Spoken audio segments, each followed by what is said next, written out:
Ladies and gentlemen, it is with great honor and distinction that I introduce to you the queen of all media, Wendy. Give me the mic, give me the mic, give me the mic. Oh, yeah. It's a beautiful day in the neighborhood, and the flavor is good. The groundhog saw its shadow or whatever the hell it takes to get spring up in here quick, and so we're going to get our spring. That's worth a clap. Yay. How are you feeling today, everybody? Goody, gumdrops. Taryn, Queen of All Interns, I need you to do me a favor. Because, this Penny Hardaway has a woman in the 602 area code. Where is the 602 area code? I'm not even sure. Oh, this is intern music. Scary, cheesecake. Taryn, I need you to call this woman. I've been shouting out to Penny Hardaway from the Knicks for a few days now. He's failed to call. Call this woman and just find out behind the scenes what her name is, what she's talking about. You'll see here something about a DNA and something about just some real greasy talk. You know what I'm saying? Mm-hmm. All right. Interns are busy today, but it's a perfect day to be cheesecaking it up. They're over at the Dwayne Reed getting corn silk. My nose has been especially shiny. And, it doesn't even pay anymore to go to the... Well, it doesn't. To go to, the cosmetic counters at, the department stores and stuff. They sell you stuff. Why is it that I am matting my nose, once an hour? And what is really good? What is really going to work? Oh, they want to pull you in all different directions, from the Lancome to the Trish McAvoy to the Chanel. I'm not buying any of it. You know what? I think I'm just going to get the corn silk. So, have you ever purchased corn silk? I haven't. So this interns over at the Dwayne Reed hustling that up. And then I ran out of women's ultra mega woman. How am I supposed to keep my strength up to do the show? I need my ultra mega woman. I need my tea tree oil. That's real good for your skin. And I need me a little Jared special from Subway. Oh. Yeah, so everybody's busy. Here, Taryn, call her, let her identify, that you're calling from the show and stuff. I can't speak to her. We don't care about taping her, but just take scrupulous notes so I can file a report later on today. Okay, good. Good girl. Interns are nice girls, boy. Busy. They understand how it's going down. So, you guys, I was thinking about the Jackie Robinson eBay celebrity auction that I'm a part of. Where you can win, where you can get auctioned the courtside seats to see a Knicks game with Spike Lee, and go out for lunch with Steve Forbes of Forbes magazine wealth. And, one of the prizes is an hour spent here on the experience. I'm part of the Jackie Robinson celebrity auction online also. Now, you can go to www.ebay.com/Jackie Robinson. The bid started yesterday, but this goes all the way until this coming Friday. Friday at 2 o'clock, we'll find out, who won and stuff like that. And can I just say something? Because I know a lot of people listen to this show, from L.A. to Philly to New York to, Shreveport and whatnot.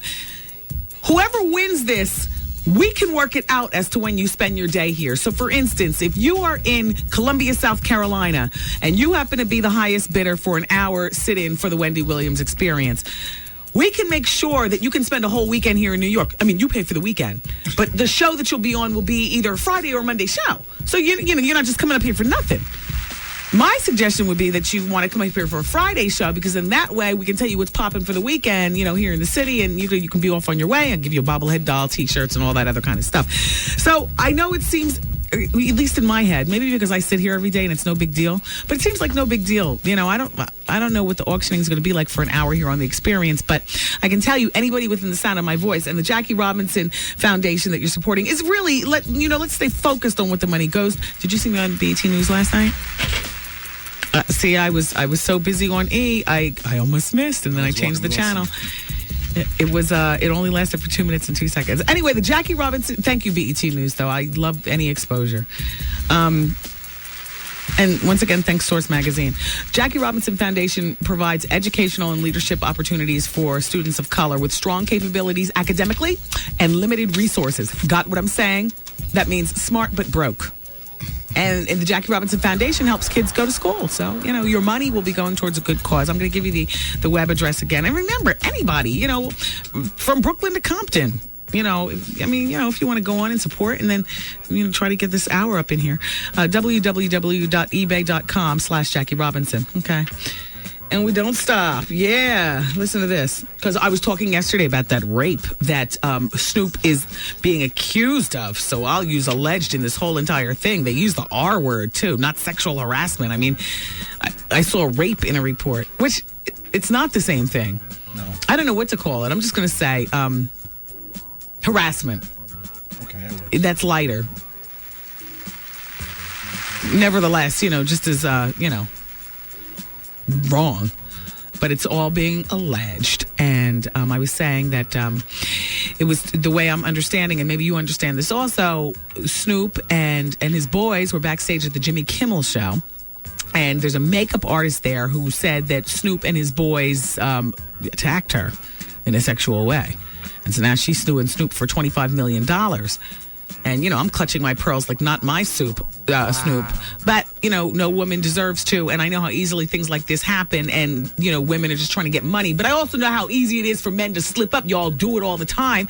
And it's easy for us to bring charges up on you all. You make it so easy. You're so disgusting sometimes with your behavior. You just think you can get away with any damn thing. But you know what? Anyway, we'll see how this turns out. I was just giving my insight because, once upon a time, I was a guest on the Jimmy Kimmel show, my first late night experience. Things have been kind of dry for the past year and a half, but I remember that experience in the big chair well. Mad liquor flowing backstage. Yeah, you really got to hold your head because I was like, to drink or not to drink. Well, it's a full-blown party behind the scenes, loud music. Like you only see the Kimmel show on the monitor. There's a DJ spinning the cuts. So it's not like everybody's sitting around like in the living room watching Jimmy damn Kimmel, even at his own show. Exactly. Women in scantily clad clothes, and there's a pool table, and, the liquor, and there's snacks, like, rolled locks with the cream cheese, appetizers, and, all like that. I mean, you forget that you're about to go on even the guests, like, they don't baby you, like you're about to be a guest on the show. You stay over here so you stay clear-minded. No. They like you to drink the truth serum and then come out there and make an ass of yourself.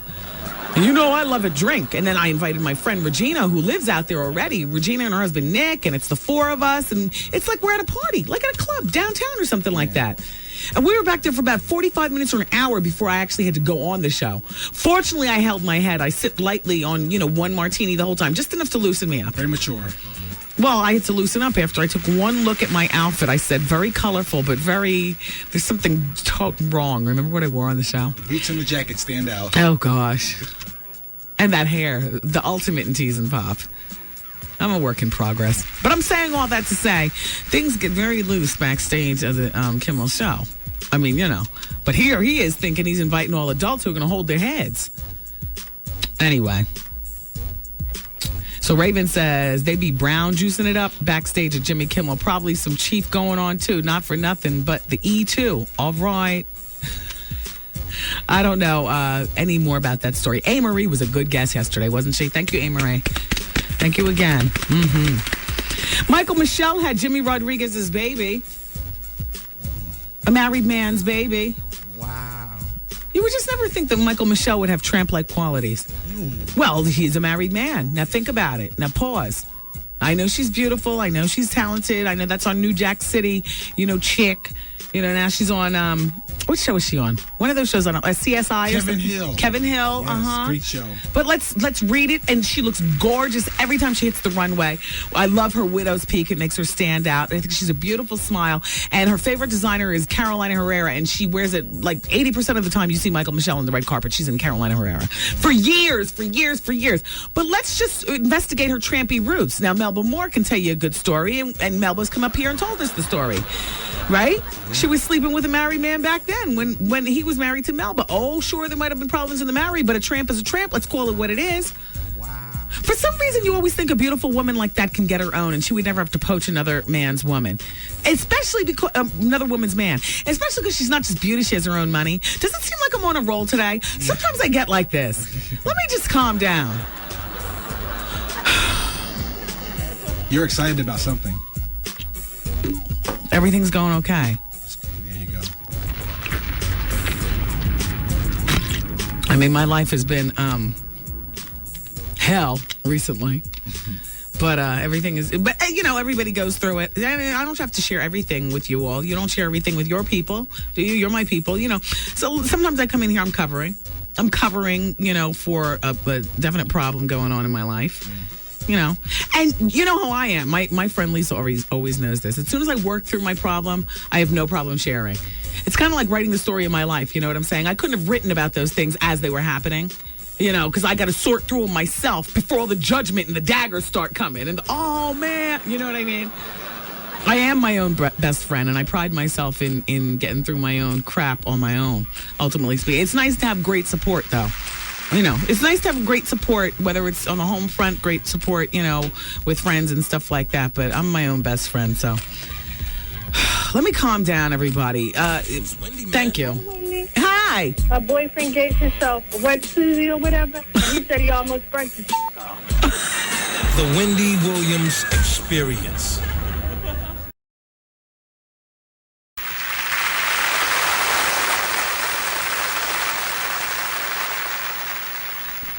Oh my gosh, yesterday we started talking about Sidney Simpson, and there was so much more entertainment value to the story that I just somehow I started swimming up another stream and never came right back to focus. So at some point today, I hope to deliver more goods on that story.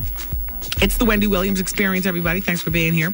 Advice Hour is coming up next hour, and I told you that I have two things that I brought to the table. One thing is, if you're planning an expensive weekend romantic getaway, whether it's this weekend or next weekend because Valentine's weekend or whatnot, I just have some tips. Also, some advice for people in relationships, what to and not to say to your partner. I just thought it was cute. It's just a list of stuff. You can agree or disagree, but, I love to bring stuff to the table also. And we were talking about, by the way, Tracy says that this Porksatani Phil or whatever the groundhog's name saw his shadow or whatever, so we have 6 more weeks of winter. I mean, I just hope that the winter that we have is 30 degrees and above. I mean, at our house, we've already had the exploding pipes and all that other kind of crap. Do you know that the plumber told me to leave the faucets open, the faucets that connect to a wall that goes outside for direct freezation? Leave them open. In other words, let the water run. And I'm like, but I'm wasting water. And he says, well, that's better than you paying thousands of dollars because your kitchen ends up in your garage or your son's bathroom ends up in your kitchen, or in something like that. So at home at the house right now, the water's running. But not when it gets above 30 degrees. I was on the cusp. It said 28 degrees. The thermometer hanging off your house said 28, but the one at the car said 32. I couldn't decide, so I just left it running anyway. I'm so paranoid. Winter or no winter, though. Let's get back to that whole Michelle Michael Michelle. I mean, because we have to call, you have to call it like you see it. Just because somebody has a pretty Hollywood smile and money. You know what I mean? Let's focus. You know what I'm saying? Melba Moore and Charles Huggins were married. They have a daughter named Charlie. This Michael Michelle, I remember the stories from back in the day. She used to come and allegedly sit on his desk with short skirts and cross her leg and walk around Hush Records. That was Charlie's record company. Like she owned the joint. Like, yeah, I'm the queen bee around this. You know what I'm saying? And then when Charlie and Melba got divorced, remember, he left her with no money. She had to go on welfare, and it was like a problem raising Charlie. They were virtually homeless. She had to sell off a lot of her stuff. And you can see she's partially recovered, but not fully, just because she still, no. But, and then here's Michael Michelle striking again. Now, true, I've heard the stories about restaurateur, the debonair Jimmy Rodriguez. Yes, he's married. And I've heard philandering stories. Jimmy, I've heard philandering stories about you before. I know you're a friend to the show. You've brought us food before. I've eaten at your restaurants and stuff like that. But I'm sorry, this is my job. If you weren't out there slinging it with a woman when you're married, then I'd be out of here. Anyway, and they printed it up. And, it's just nasty, just disgusting. They printed it in the Star. His wife has to read this. Kevin Hill star Michael Michelle, 38. I guess when she got that seat, she was probably like, I'm not taking care of it. I'm 38. I got about 4 more eggs and they're all hard boiling. Yeah, she looks good, but your plumbing is your plumbing.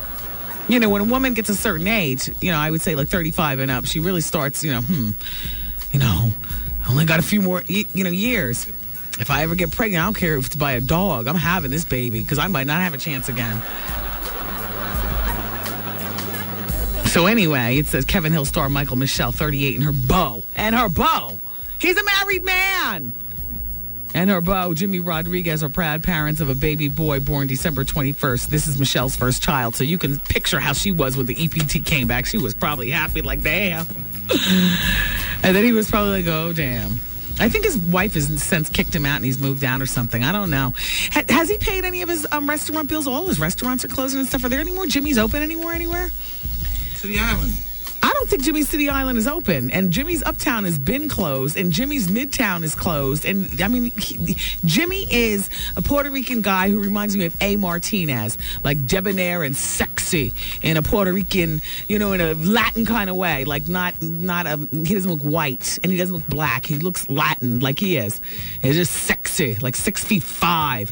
Stands straight, crisp, handmade suits. The body, a long, lean body like a basketball player. Just, Michael Michelle, I see exactly what you saw. Swooshes his hair back like Superman with some waves in it and stuff like A. Martinez. So Michael Michelle, I'm not disputing what you saw. That's going to be a good-looking boy when he grows up, boy. It's too bad he has to be reminded constantly that his mother's a hoe. It is what it is. And if nobody else is going to say it, the Star magazine tries to code it all up. Michael Michelle and her beau. Michael Michelle is a hoe. Ooh. I see Donald Trump, it says in the newspaper today that they're still squabbling over the bills. Isn't that how it always goes? He refuses to pay sales tax on $333,997 in stuff. He said he still owes him from 3 chandeliers at Mar-a-Lago. And there's something about tax. Billionaire is now refusing to pay $17,000 balance on the chandeliers. Okay, so the chandeliers are a big deal. Don't you just love chandeliers? I love them. They add an air of opulence even in the crappiest joints. I've always loved a chandelier.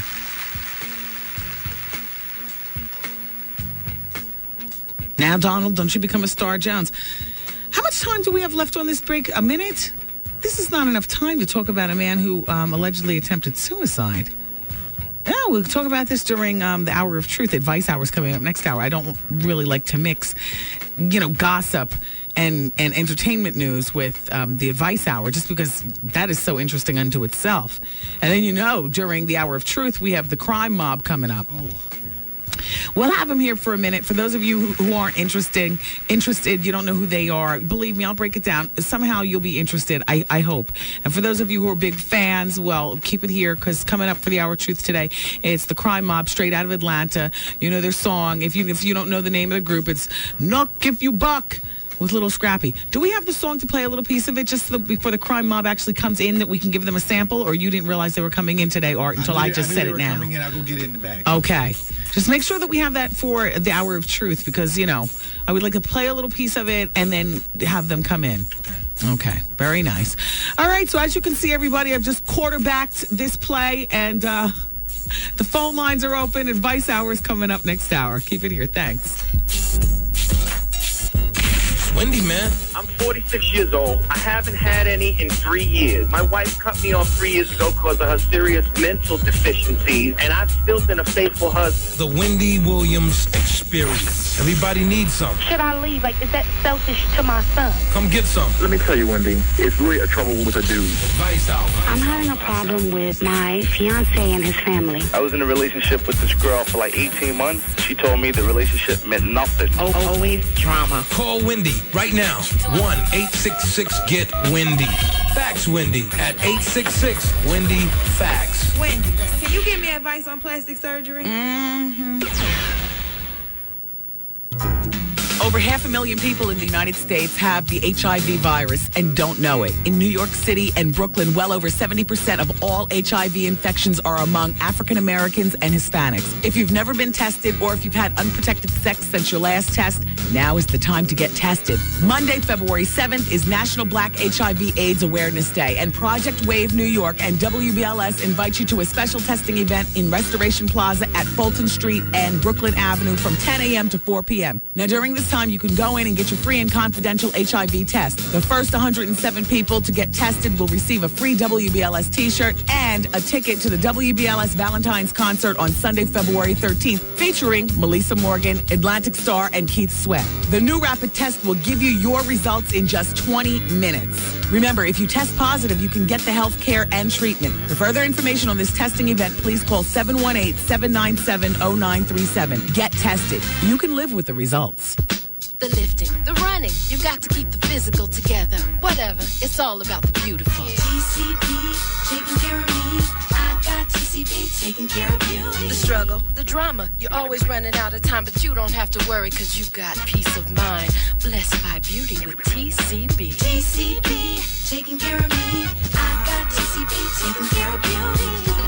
Okay, this is to all the women out there busy making it.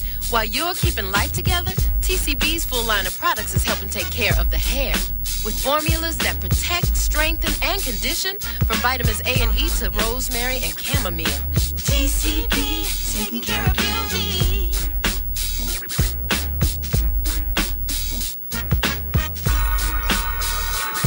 During February, TCB and WBLS challenges you to know the value of your history. Listen to WBLS all month long for your chance to win cash and prizes from TCB. The countdown is on for the 2005 Brazil is Paradise Tour. Let's see. Passport. Check. Credit card. Check. Sunscreen. Gotta have that. Bathing suit. Yes, sir. I got the trunks. Are those Speedos? No, sir. What's up? This is Sadimu, and the countdown is on for the Brazil is Paradise Black History Tour 2005. Hurry. Time is running out. Seats are limited for this 7-day trip to paradise, March 18th through the 26th. There's endless shopping, fine dining, sexy beach parties, city tours, and a whole lot more. Book your reservations right now by calling 1-888-873-6332. Again, 1-888-873-6332. It's the Brazil is Paradise Black History Tour 2005 with 107.5 WBLS. Wendy Williams. You know, the way she dresses, she's a businesswoman. She's very intelligent, but, I mean, are people going to take her seriously? The Wendy Williams Experience.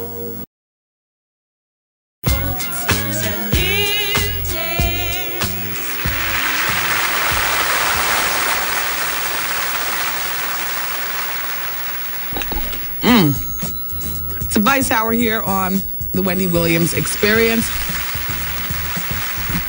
Hello. Hi, Wendy. How are you?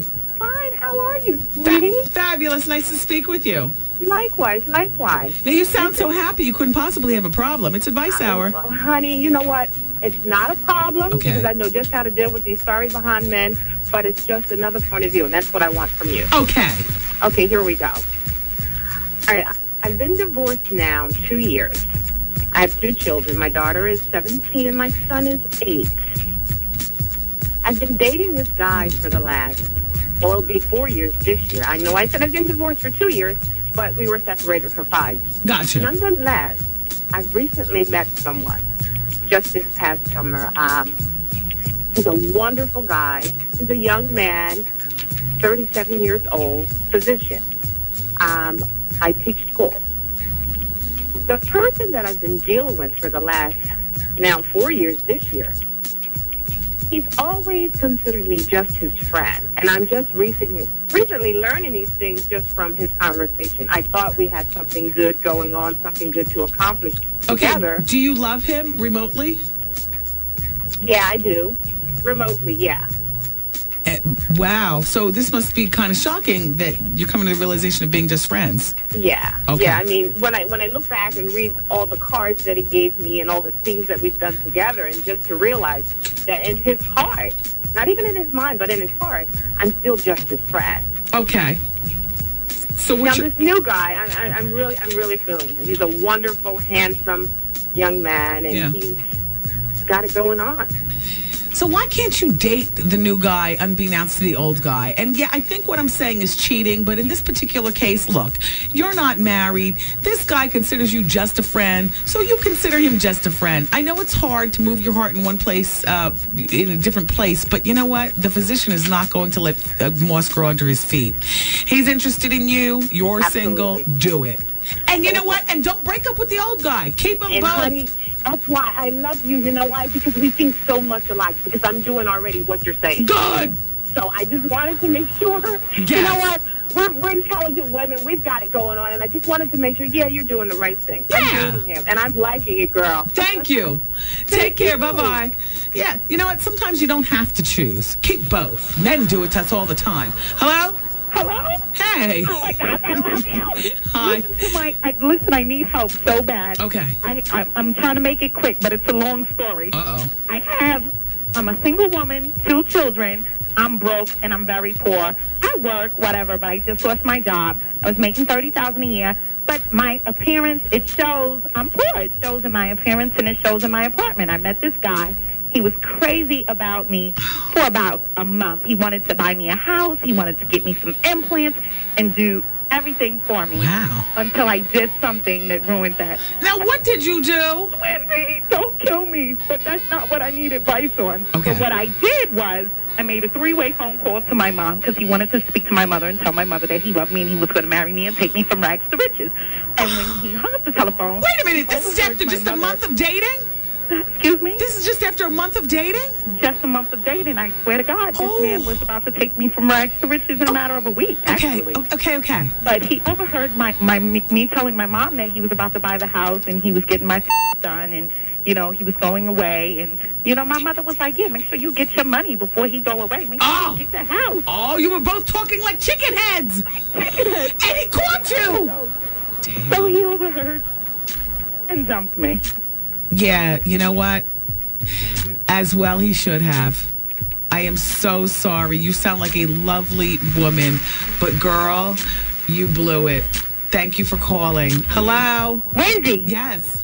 Oh, my God. Oh, I have some advice. I need some advice. Okay. Okay, 2 parts. My name is Shay from Phoenix. Okay. Met this guy. He's in the military. Did not know he was in the military. He only married me to get the extra money. Okay. Okay, from the military. It's been a year.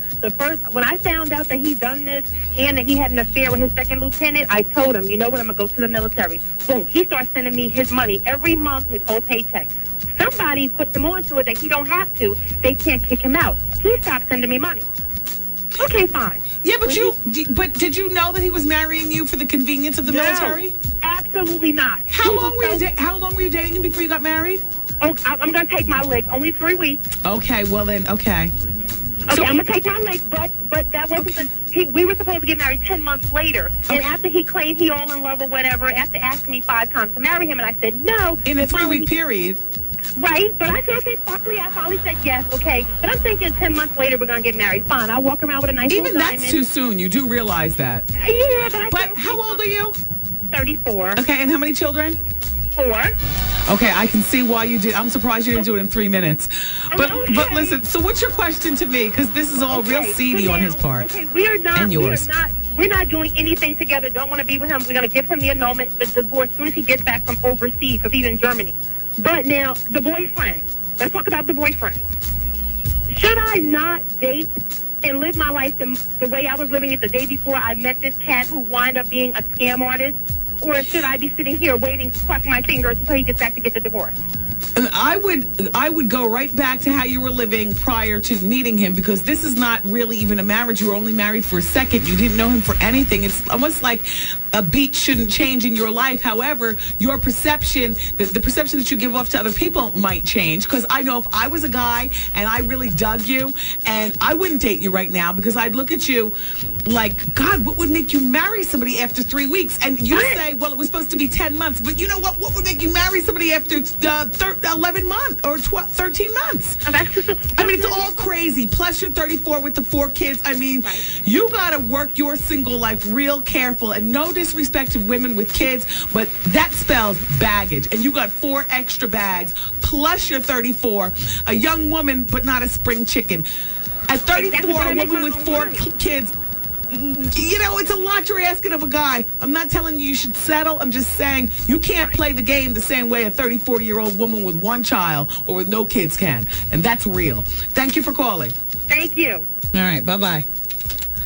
All right, you guys. Coming up next hour, like I was telling you, Crime Mob is coming in.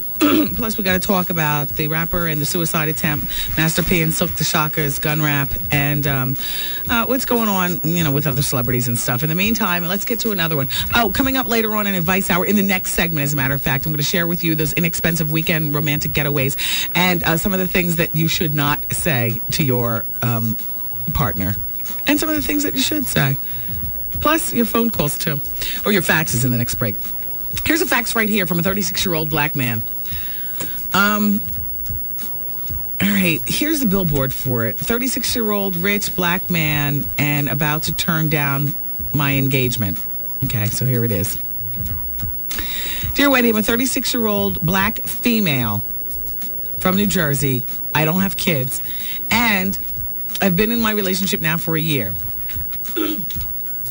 He's an older hip-hop producer who has now moved into producing music for Disney, Pixar, and Nickelodeon movies. I have a bachelor's in communications, a master's in public relations, and a PhD in business. Own my own PR business for people in entertainment for the last 5 years. So needless to say, I've spent much of my life achieving and not playing the game of dating too much. This man is still wrapped up in the hip-hop lifestyle, and Wendy, so am I. I mean, I consider myself the new 36, the new 26. She listens to the show. I know exactly what you mean. But his involvement with hip-hop community is still with the fast parties and keeping up with the image. We both are financially comfortable, and we're not the ones to want to keep up with the Joneses. We are the Joneses, Wendy. This makes me feel like he may not be the one for me because I have no desire to travel to hot spots in Miami and go to clubs and sniff coke and party. We are the people in the music industry who make the real money, not the artists. This also makes me feel like I may not be enough for him. He has said over and over again that he has never met a woman so determined and focused on her own and wouldn't feel comfortable doing what he does. And wouldn't feel comfortable doing the things he does for us if I was a bum. Well, I found a receipt, Wendy, for a princess cut diamond ring, 4 carats, in the glove compartment of his car. And I know it's my engagement ring due to the initials inscribed on the ring. I am not marrying this man with so many question marks over my head. Or, Wendy, am I wrong? Friends tell me that I'm 36 without kids. I should consider making a move. But what if he's sniffing, Wendy? See, she's not accusing him of sniffing. What she's saying is she runs in the same crowds as, What if he's sniffing, Wendy? Not that it makes me suspicious, but he does love those parties. What if the attraction to this less than fabulous lifestyle never dies? At 36, should I feel like I'm getting too old to bargain for more? No, because sniffing is a huge thing. That will take the Joneses right from underneath your entire situation. That is huge, and that's number one. And number two, no, I think you're at the crossroads, but so is he. But I know you're 36, the new 26. It's interesting about being the new whatever, because inside, if you're doing it right, you still have your 36-year-old mind. You're not thinking insane like you did at 26. You just appear to be 26.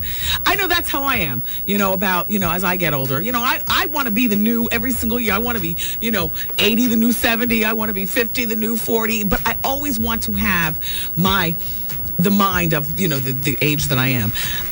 And men don't mature as fast. I'm guessing, well, you said he's older than you, so I'm going to say older, meaning 40.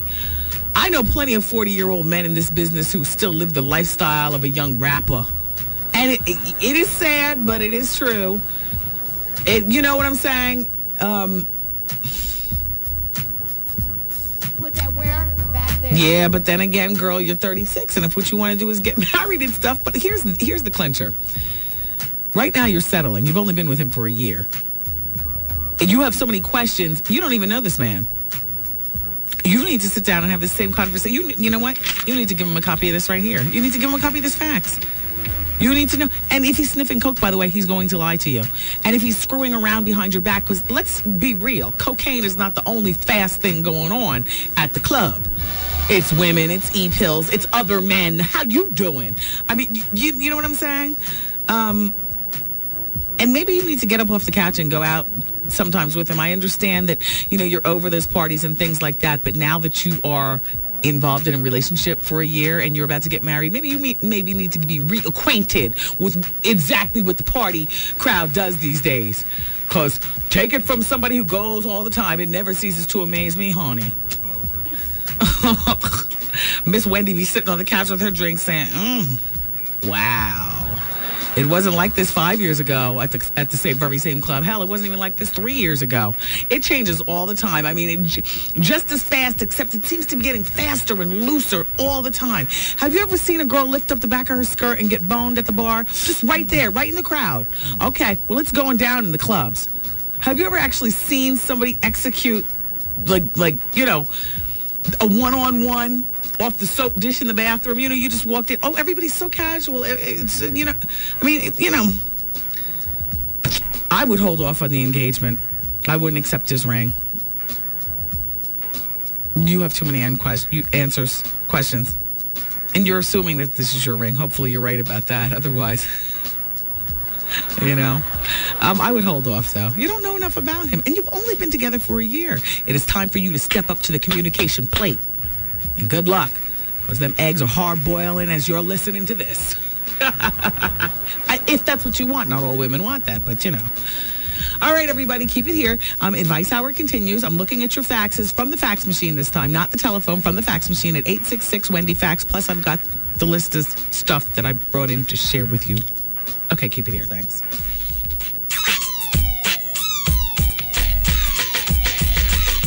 Wendy, man. I drove yesterday to get you, but that book is fire! Yes, honey, you did it again, honey. You did it again. The Wendy Williams Experience.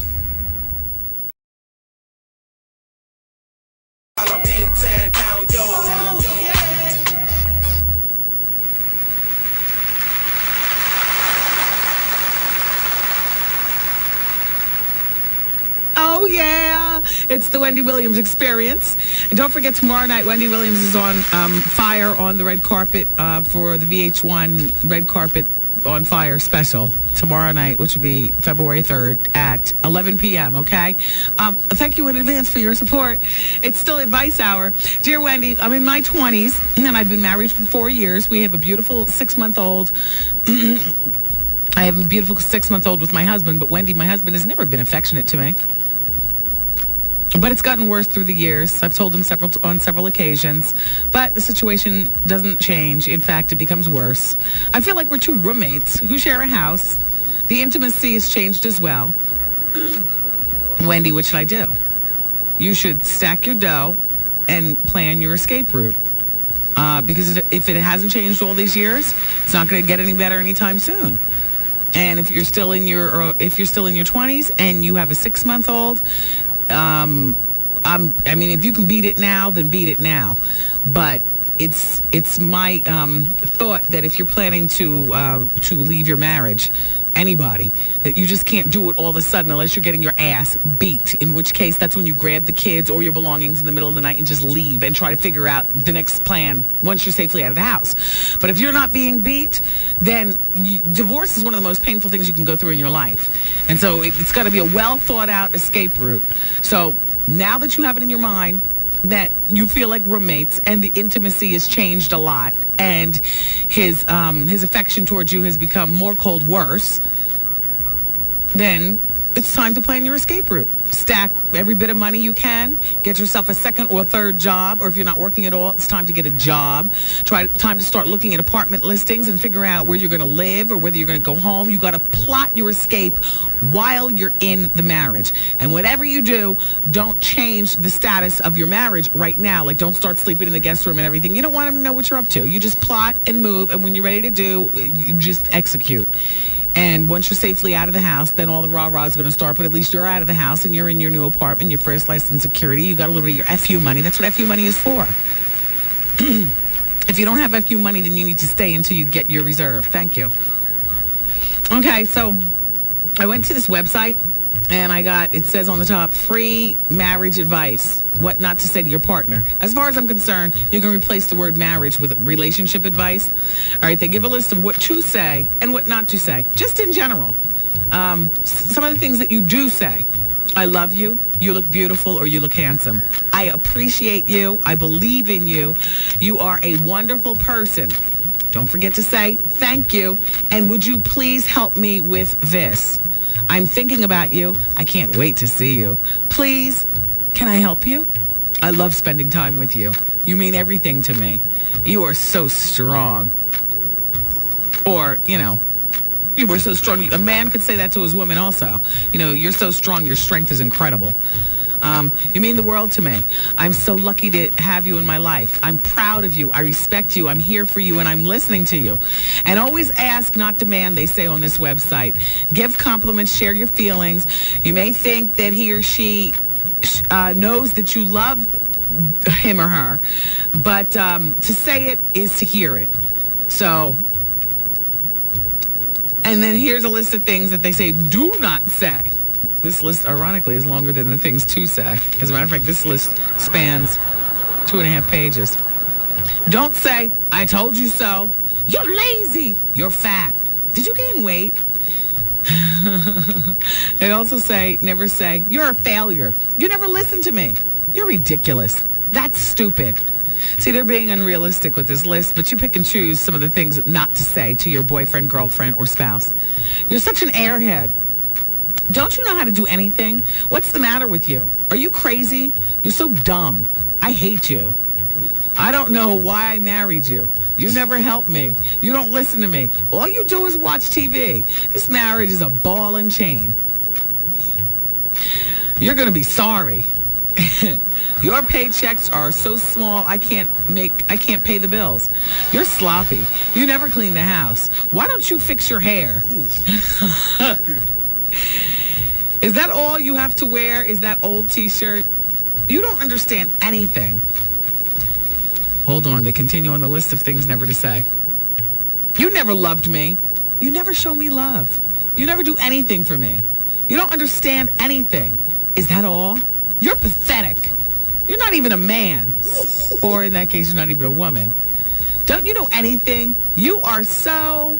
Whatever is about to jump off your tongue, hold it back. They don't give an answer after you are so, but you know how greasy you can get if you're in a relationship. So that's my list of what you say and not say in relationships. Now I have some suggestions from the same website as far as planning an inexpensive romantic getaway. Valentine's Day is coming. I realize it falls on a Monday, but there's nothing wrong with popping on, a plane or the bus or jumping in the car Friday after work and planning a little lovers getaway weekend.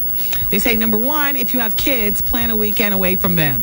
Ask the grandparents or friends or relatives. And in my opinion, because Valentine's Day is next weekend, you still have time to line up babysitting. Number two, they say turn off the ringer on the phone. Let your answering machine take the calls if you're going away for a little weekend getaway. Number three, rent several movies that both of you want to watch. I like that one. Choose films that will help set the mood for love. I like that. Number four, if you drink alcoholic beverages, invest in a bottle or two of the good stuff. Number five, plan several simple but pleasing meals. Share in the preparation of the meals, the kitchen. But if you're going away for the weekend, then that would be, go out to eat. But it doesn't have to be expensive, just the idea of going out to eat, Bathe each other. Never mind taking a shower together. You wind up fighting for the primary spot under the spray, it says. Bathe each other, lovingly caress your partner, yada, yada, yada. Get dressed up as if you're going out, but don't go out. Dine by candlelight in your kitchen. Oh, that's not, I like that. If you're going to stay home, Have fun. Play some old music and dance. Play the music that you danced to when you first met. Undress each other. That's special. Trade massages. Stay up late and sleep late. Plan breakfast that doesn't demand cooking. Share fresh fruit and coffee and juice in bed. I like that. Lounge around the house together in your sexiest nightwear. If all you have on are sweats, then lounge naked. If all you have are sweats. Take the time to tell each other how much you mean to one another on this lover's holiday. Play strip poker. I like that. Focus on one another. Don't veg in front of the tube, clean the house, yada, yada, the computer. Focus on what you have, not what you don't have. If you have the whole weekend together, what else do you need?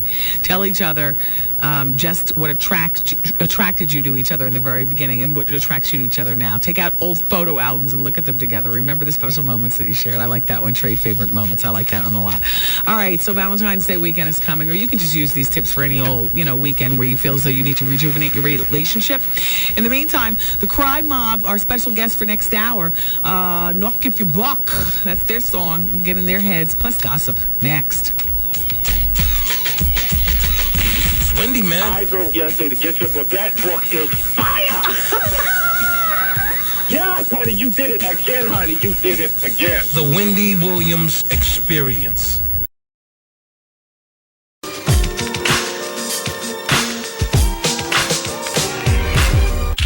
Yo, did you catch this flashback? Well, Wendy. I was at the Laugh Factory last night, and I must say I was pleasantly surprised, Wendy. Wendy, I was the one who said hello to you when you were outside with your bodyguards. Walking around like I'm Diana Ross. Oh, 18 of But them. no, but see, you know what? You might wonder, why that is. Because you're not going to just step to me any way you want. It's not my fault that you're a platinum rapper and that your baby's mother had to call the show and that you participate in homosexual activity and it's been aired. I'm just giving an example. You're not going to see me up in the club and just step to me any way you want. That's why. I'll give you a lot of mouth and all like that, but in case you decide to jump up, you will get stepped to. This it right here. Miss a day, miss a whole lot. Coming through your speakers, boy. It's Wendy, man.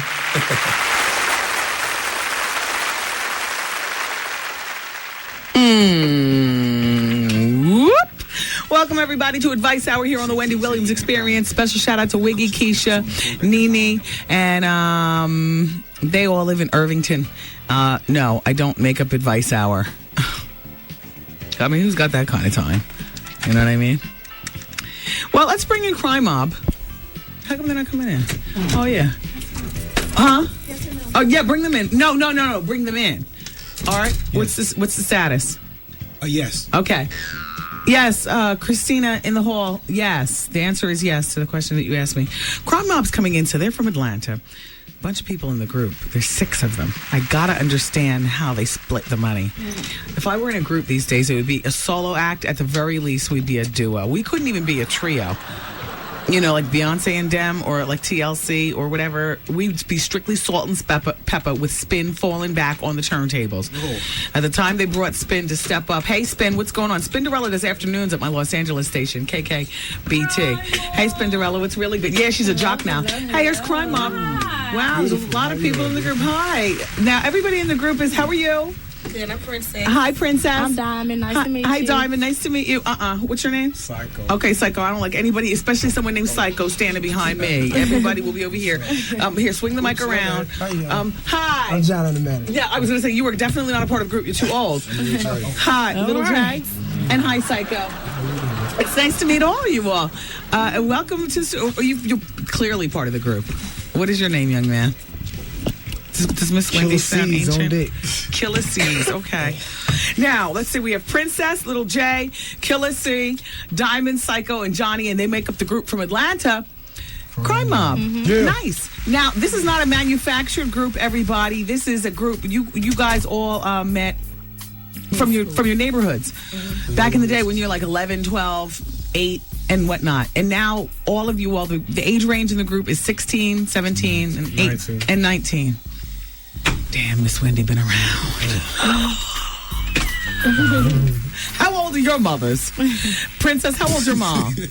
My mom and Little J's mom is 40. Oh, and how old is your mom, Diamond? 40. Yeah, Diamond. 43. Okay. So you're part of hip-hop families. Your moms grew up listening to hip-hop, all you guys?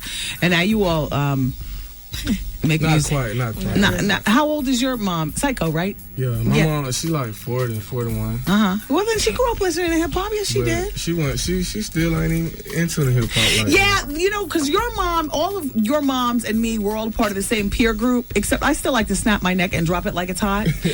But I have friends like you guys' moms who kind of, and I look at some of my friends like it's impossible that we graduated from high school the same year. You all act so ancient. I don't know who's wrong, me or them, but I'm loving it. All All right, so you all are from Atlanta. You got your song out with Little Scrappy. Now, is Little Scrappy part of you all's peer group in Atlanta, too? He just is a solo artist? Yeah, he's a solo artist. He's a couple years older than you all, too, though. He's about 20. About 20. Yeah, so like you all's age. So... is anybody in this group having sex with each other? I'm sorry, young ones. No, but you no, that's an obvious question. No, we're brothers and sisters. Okay. No. Okay. All right. No. Does anybody in this crime mob group have children themselves? Nope. No. Did everybody in crime mob graduate from high school? No. We're still in high school. Oh, okay. Homeschool. Okay. Princess and Diamond are still in high school. Princess, you still in high school too? Yeah, I do homeschool. Okay, homeschool. And damn, I forgot your name. Killer C. Killer C looks chief the hell up. No, just a long night, just hard living. Yeah, your eyes are red, glassy, everything. Did you graduate from high school? No. What, get a chance to. At what point did you leave? Like 8th grade, 7th, 9th, 12th? Oh, wow, you were so close. You're not going to give me the usual answer, which is I'm going back, because that's usually a lie. Please don't front on the show. Are you going back to get your degree? Hell no. You making money. You know what I'm saying? So, Crime Mob, how long have you guys been together as a group? Since about 2001. Oh, now what's your name again? Little J. Okay, Little J, I like for you to step over there because nobody's really speaking. So, Little J. Yeah, thank you, Little J. Track. Yeah. Can you be spokesperson for the group? Can I be what now? Spokesperson. Yeah. Okay, great. So you all have been together for how long? 2001. Since 2001 Yeah. as a group. How'd you all get discovered? Through Little Scrappy. We opened up for him. You know Nice. what I'm saying? So we just created a little buzz for ourselves. Now, Little J, are these the original members of Crime Mob, or did you have to go through a few different members before you got it to where it is now? We started off like 7, 8 deep.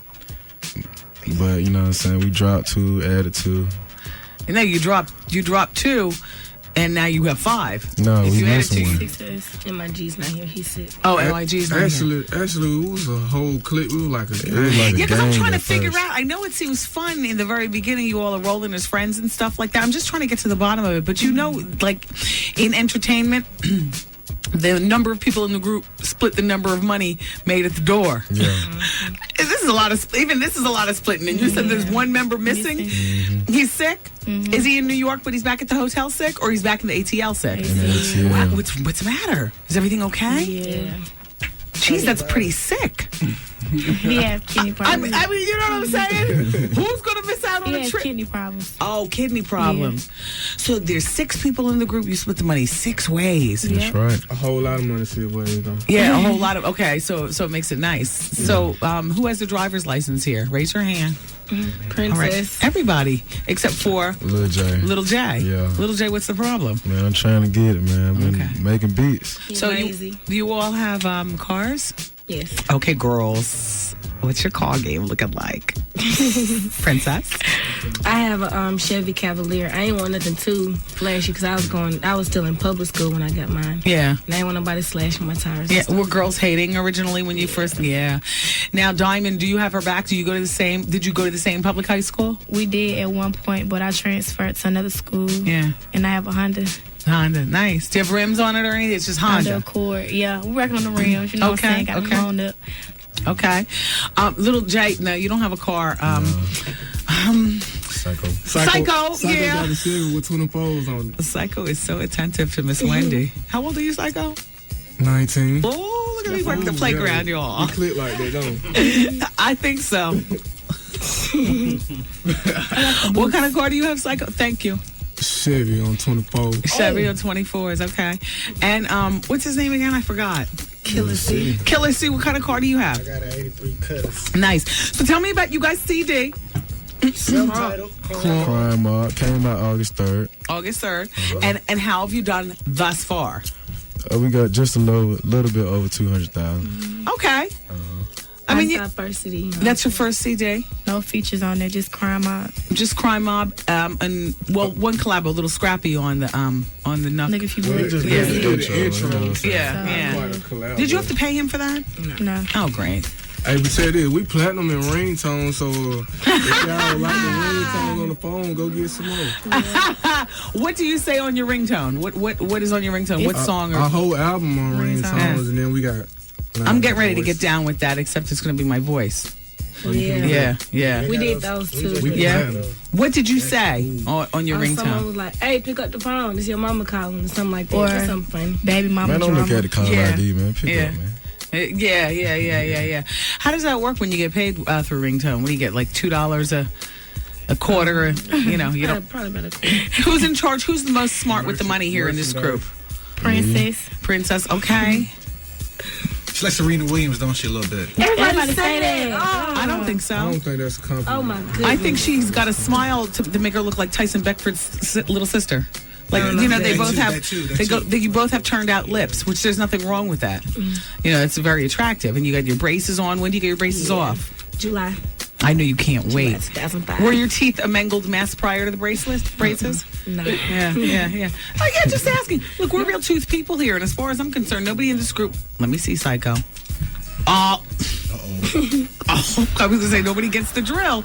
It's not like you get the drill, but you do have... Well, that's a down south thing, though, the metal in the teeth. How long have you had that? Not long. Let's play a little bit of Crime Mob song, Nuck If You Buck. Nuck If You Buck. And Boy. So that everybody becomes familiar with what all is going on here in the studio.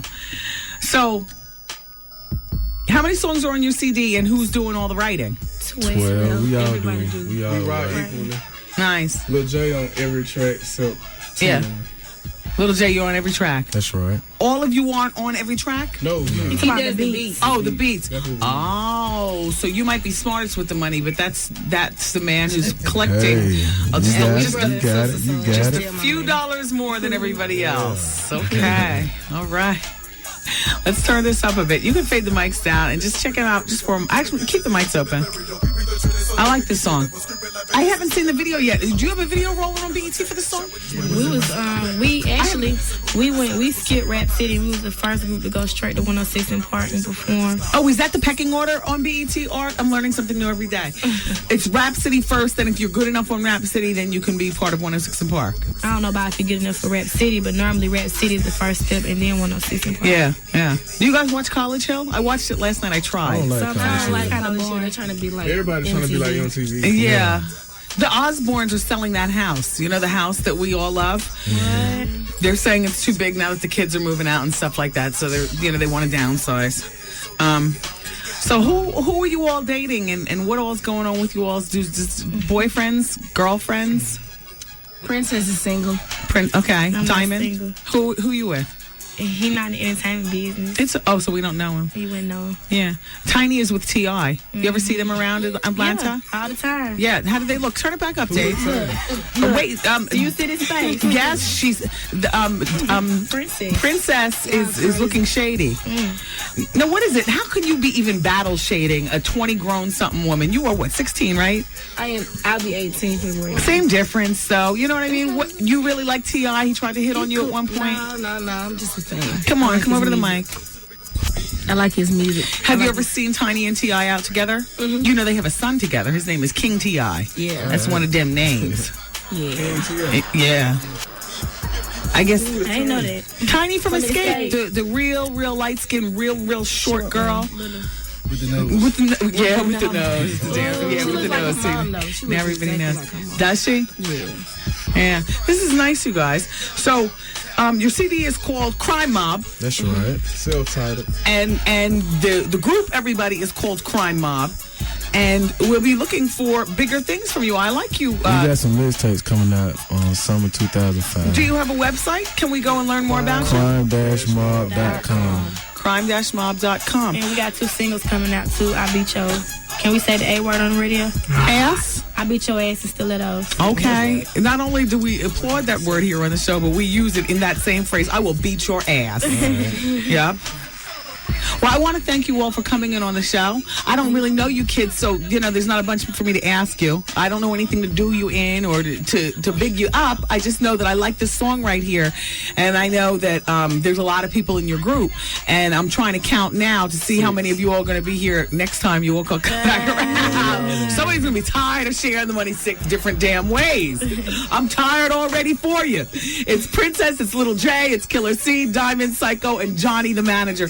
Crime Mob, thank you. Shout out to MIG. He's not here with us. Oh, shout out to MIG also. What? Oh. You all want to shout out anybody else? Everybody, shout out to Warner Brothers. Everybody who requesting our songs. Give a shout out to Wendy Williams. Thank you very much. Very beautiful. Thank you, Psycho. You're welcome. All right. He's so crazy. All right, you guys, we got 30 seconds. So in 30 seconds, I want to see you all's walk away. I love that. And come back next time you come around, okay? Okay. All right. Bye, you all. Nice to meet you. That's nice. Too. Thank you, Psycho. Thank you, young man. Okay, I'll come out in the hall. I want to see you all's walk away, though. I'll be right out there. We're about to go into commercial break. Yeah, nice people. Bye-bye. Nice girls, nice guys. Okay. Not champagne on caviar or ginger ale. It's not like that. It's Crime Mob. I like them. We'll be back. Yeah, check mine too. Hello. What's going on, Remy? What happened with you and Gloria Velez? Talking mad reckless to me. FYI, I never got robbed in my life. Okay. Me letting Gloria Velez rob me. The Wendy Williams Experience.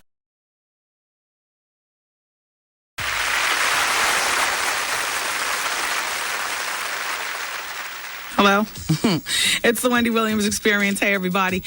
I was just in the other room taking pictures and stuff with Crime Mob. Nice kids. Shout out to Philly. They're going to be appearing on Friday at the Pyramid at Temple University. So I'm sure if you go to templeonline.com, you can find out what time and stuff like that. Although Crime Mob, that would be heavy buzz around the city and their Friday appearance. So I'm sure everybody on your block knows exactly what time and all like that. It's Princess, Little J, Killer C, Diamond, Psycho, and it's Crime Mob Friday in Philly at Temple U. I have the copy of the Billboard Top 200. Very interesting. So Game was number 1 last week, but he's number 2 this week. And guess what? He sold 854,318 copies of his CD. And John Legend, friend to the show, is number 6. He sold 391,000 copies to date. Little John and the East Side Boys with Crunk, 1.5 mil. And they're number 7. Usher with Confessions is number 9. And he's up to, amazing numbers, 8.2 million copies. Sierra, friend to the show with The Goodie. She's at 1.1 million, so haters fall back. Sierra's number 11 on the charts this week. Fantasia Barrino, 851,000 copies of her Free Yourself CD. And she's number 13. The Ghetto Boys say CD debuted with 42,000 sold, and they're number 19. But they did better than Keith Sweat, because I'm looking down here at number 196, and it's Keith Sweat. Now, his album was 185 last week, but he sold a total of 4,779 copies. Wow. Jeez. Is that where we're going? Mario with Turning Point, friend to the show, number 21 this week on the charts, 650,000 copies. Nelly Suit, 2.6 mil. He's number 20. Ashanti with Concrete Rose. I thought that she would have sold more, but she's number 40, down from number 33 last week, and she sold 651,000 copies. And T.I., that'd be Tiny's boy, sold 645,000 copies of his Urban Legend. He's number 30 this week. Who else do you want to know? Nas, Street Disciple, 523,000 copies. Alicia Keys, still hanging tough, 3.8 million copies. Number 60 on the Billboard Top 200. And Lindsay Lohan, Speak. I thought she would have been platinum by now. 817,000 copies isn't good enough, because for some reason I thought she was going to come turning out like Britney Spears and then be that threat to Britney. Plus, she's successful on the big screen. Speak. But that's not a flop, but I thought she would have sold more. I'll tell you what the flop is. The flop is Chicago. Now, at the end of the day, come on, old heads. We all know at least the words to one Chicago song. Chicago. That white group from back in the day. Well, there's a CD that was just released last week called Chicago Love Songs, and it's number 57 on the chart, and they only sold 16,000 copies. I mean, I would have thought there'd be more. Are they? I'm all out of love. No, wait, that's Air Supply. Yeah. Chicago. But I know that, like, when I hear them, I know them. When I hear those songs, I know them. Anyway, so that's what's going on in the Billboard charts, everybody. Now, I understand Al Sharpton is joining forces with PETA, People for the Ethical Treatment of Animals. Kind of like Al Sharpton and PETA don't belong in the same sentence, but I hear you, Al Sharpton. He is urging people to boycott KFC, because here we go about, the beaks and whatnot, I guess, which is owned by Yum Brands in Louisville, Kentucky. And Reverend Al is saying that he and PETA want Kentucky Fried Chicken to require its chicken suppliers to put in place new standards and treatments for these 750 million chickens that apparently they process every year through KFC in the United States. Russell Simmons is joining PETA with this. I saw a Russell Simmons PSA, but it wasn't about Kentucky Fried Chicken. It was about take care of your dogs and like that. Well, PETA's been trying to wage this war against KFC for the past 2 years. So now they're organizing a list of eager public figures. And so Reverend Al is part of that. I didn't see American Idol last night, you all. Did you guys hear, everybody in the New York metro area, about that plane crash at Teterboro Airport this morning? Miraculously, no one was killed, but it... wow. I mean, that's like the top story in the New York metro area. Everybody will be watching that today. Nobody died, and the plane crashed before business hours. I passed the Teterboro Airport sometimes. I've passed it before. Those private airports, for some reason, like, they scare me. I look, you see the plane sitting there. It almost looks unofficial because there's no big building. And, is that my Marie Claire magazine from my desk? All right, don't take that home. I haven't read that yet. You can read it, Christina, but don't take it home. She's playing it off like she's using it as like a clipboard to write so that the pen doesn't go through her paper. Next thing you know, it'll be in her bag. It'll be back up. Where do you live? In Connecticut. Mm-hmm. Don't take my magazine. I just bought it earlier. Patti LaBelle is going to be doing the play Chicago with Wayne Brady, and also Brenda Braxton. Is that Brenda? Is that one of Tony's sisters? I have no idea. So what's really good with Master P and Silk the Shocker? Well,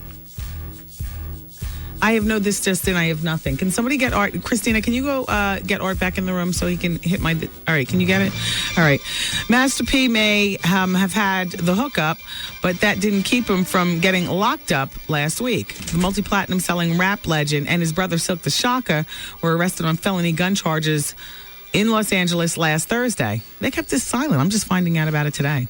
Silk, whose real name is Vashon Miller, was behind the wheel, and P, a.k.a. Percy Miller, was in the passenger seat of a leased Chrysler 300M when UCLA campus police, damn, not even real cops, damn, that was the bust of the century on Campus Talk, pulled over the vehicle shortly before midnight for failing to have a license plate. Once the car was stopped, the cops allegedly spotted a gun near the driver's seat. Oh, damn. Isn't the first thing you do is hide your gun?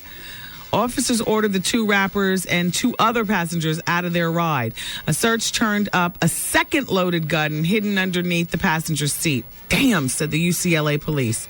P is 37, Shaka is 29, and they were both arrested for investigation of unlawfully carrying firearms and transferred to the West Hollywood Sheriff's Station, where they were booked on felony charges and spent 3 hours in custody before being released in lieu of $35,000 bail. No word on when they're due back in court. There are two other men who were in the back seat, and they escaped being arrested. So I'll follow that story for you. Sorry to hear that. All right, you guys, the phone lines are open at 866-GET-WENDY. I would love to talk with you. We still got more gossip to get through. Don't forget Philly.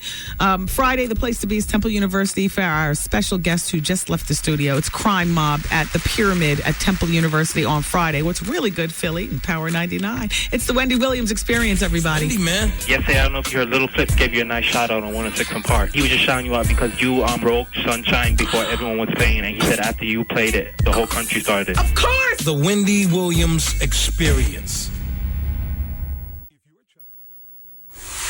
Wake up with the BLS Morning Show. Charlie Murphy now. How you doing, New York? Yeah. All right. Started Dave Chappelle Show, stage screen cinema. When I first met Paul Mooney, he was on the set of Brewster's Millions, Richard Pryor movie. My brother went down to see Richard.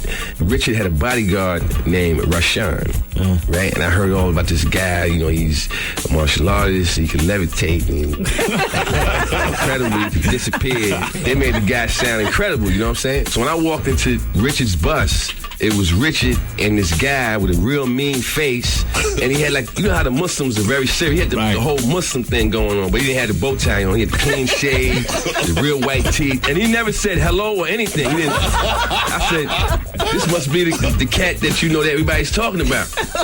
And then I come to find out that this is a comedian. Eddie told you. He's a comedian. That's the meanest looking comedian I know. He makes people laugh, but then when I went and seen the show, I understood. And Paul wasn't giving up nothing. And we do it again tomorrow morning. Join Paul Mooney, Ellen Claycorn, Ann Tripp, and yours truly, Mark Jordan, for the BLS Morning Show. A 107.5 WBLS. Today's R&B and classic soul.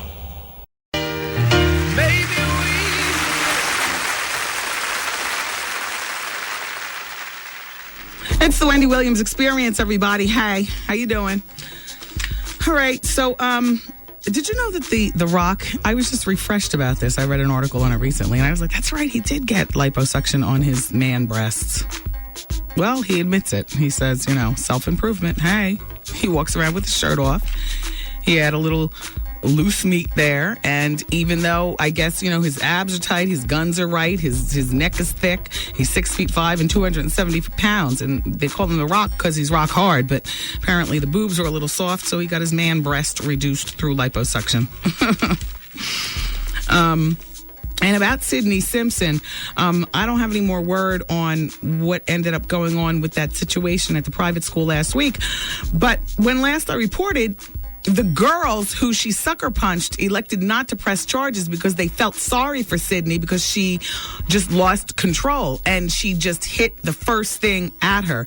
If you recall, when I was talking about it, the way it was related to me is that Sidney was in a conversation with her brother, and her brother Justin now has a girlfriend, and Sidney and Justin, I guess, clung to each other through the time of, you know, Nicole being killed and OJ just being, well, who OJ is. And I guess, you know, brothers and sisters, the secrets, they cling to each other.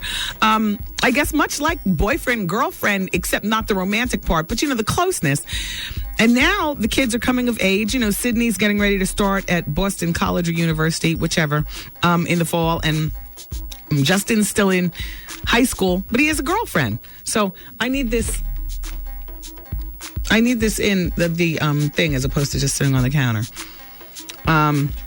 Anyway, so, but the latest reports are people still saying the same stuff. She's really lost control. She's very defensive. According to police, Sidney became really loud and started screaming profanities, F you, leave me alone, F everybody. And she was told 3 times to quiet down. She refused, and she continued to scream F you. And it caused about 15 people to gather around her while the police are trying to calm her down. So she continued to be real hot in the temper and disorderly, resisted arrest, and she was later released. And she has a court date, and she faces charges. So apparently what these girls said and what's really going down are 2 different things. Now, maybe the girls didn't elect to press charges, but maybe the cops did, because she resisted arrest, and from what I understood, she you know, smacked a cop in the hand while they were trying to throw the cuffs on her. And they say that it all started, you know, Justin's team lost against the rival team. The kids at school began arguing, and somehow, the girlfriend, Justin's girlfriend, it's all convoluted, but basically one common thread that is in this story is that Sidney needs to control her temper, and people are saying that she needs some type of therapeutic intervention. I would imagine that Sidney has been in therapy most of her life. Now, maybe at some point, you know how when you turn 14 or 15, you can kind of sort of make your own choices. I'm not going to therapy anymore. I don't need that. So, you know, with OJ being so busy being OJ, you know, he probably hasn't been parent enough to say, no, you don't have a choice. You will go to therapy. Because just when he, I guess, attempts to put down the law, you know, his blonde girlfriend who looks like Nicole comes over and just, you know, screws everything. And then they fly off to Aspen, you know, leaving Nicole and Sidney to fend for themselves and do what they want. Anyway, it's so sad to hear about that singer, Houston. I mentioned this at the top of the show. I'll take my Dateline music. We have a Houston song to familiarize people, don't we? First, I'll take Dateline, then we can do the song. According to sources close to the singer, Houston, they're saying that he attempted to jump off of a hotel balcony when he was stopped by his personal security. He was then locked in his hotel room where he... part of this page is cut off. Apparently, some sort of incident happened where he gouged his own eye out.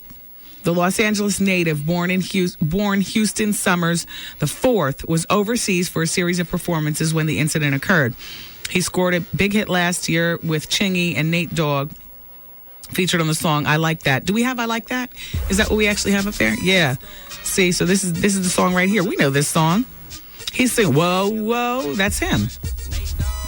Well, that song was also featured in some sort of McDonald's commercials. I've never seen the commercials, but maybe in a particular part of the South or something. I haven't seen them. Anyway, his debut album, Houston, it's called It's Already Written, and it was certified gold a month after it was released last August. Now, representatives from his label, Capitol Records, can't be reached for comment, and that's all I have on the story. But it's some sort of jumping from a balcony, like I said, suicide attempt and eye gouging. And,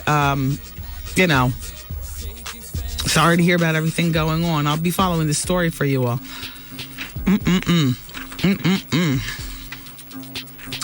And the doctors are warning Liz Hurley that this diet that she's using to stay in shape is ruining her health. But we could all see that, can't we? Yeah, you got it. We can all see that, can't we? She's painfully thin. You can see all of her bones and stuff. Wait, no, I'm thinking of Lara Flynn Boyle. Liz Hurley. Yeah, Hughes' girl. Oh, she just recently had a baby. She did that. She probably got really manic after having the baby. Like, not only do I have to be back to where I was, which is thin, but I have to be even thinner than thin. So she revealed that she's losing weight that she gained when she was pregnant, and her son now is 2 years old. But the way she lost the weight is by eating just one meal a day and going to bed hungry. How many of us do that? A lot of us do that, don't we? I mean, purposely, doing it because they say, don't eat after 6 and, all kind of weird stuff like that. Anyway, there's this nutritionist at a women's clinic in London who says Liz needs to increase her food intake to at least 2,000 calories a day. Eating one meal a day helps lose weight, but this should not sustain over a 2-year period. And she's 5'9", and they say she weighs 110 pounds. And, the usual thin actress gibber. Excuse me. So, there's talk that Whitney Houston is getting ready to make her comeback.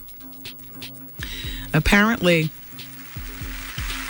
there's a beautiful color photo, cherub-looking Whitney, prominently featured in a booklet-sized invitation for Clive Davis's annual pre-Grammy Bash on February 12th. And this is where, if you're going to be at the party, you'll be able to see Whitney in public for the first time in a long time, up and close. Whitney is only one of 4 people that are going to be actually not there, but performing. Stevie Wonder will be performing, Alicia Keys, Annie Lennox. And so I look forward to hearing, how Whitney does, during that pre-Grammy Bash on February 12th, somewhere out in Los Angeles. Shout out to Jen M. in Camden, who is asking me, have I seen LL Cool J's Caress commercial? No, I haven't seen it yet. She said he looks good. Baby, I don't watch the show 24, but I know a lot of you all do. So this is where Aisha Tyler has landed, huh?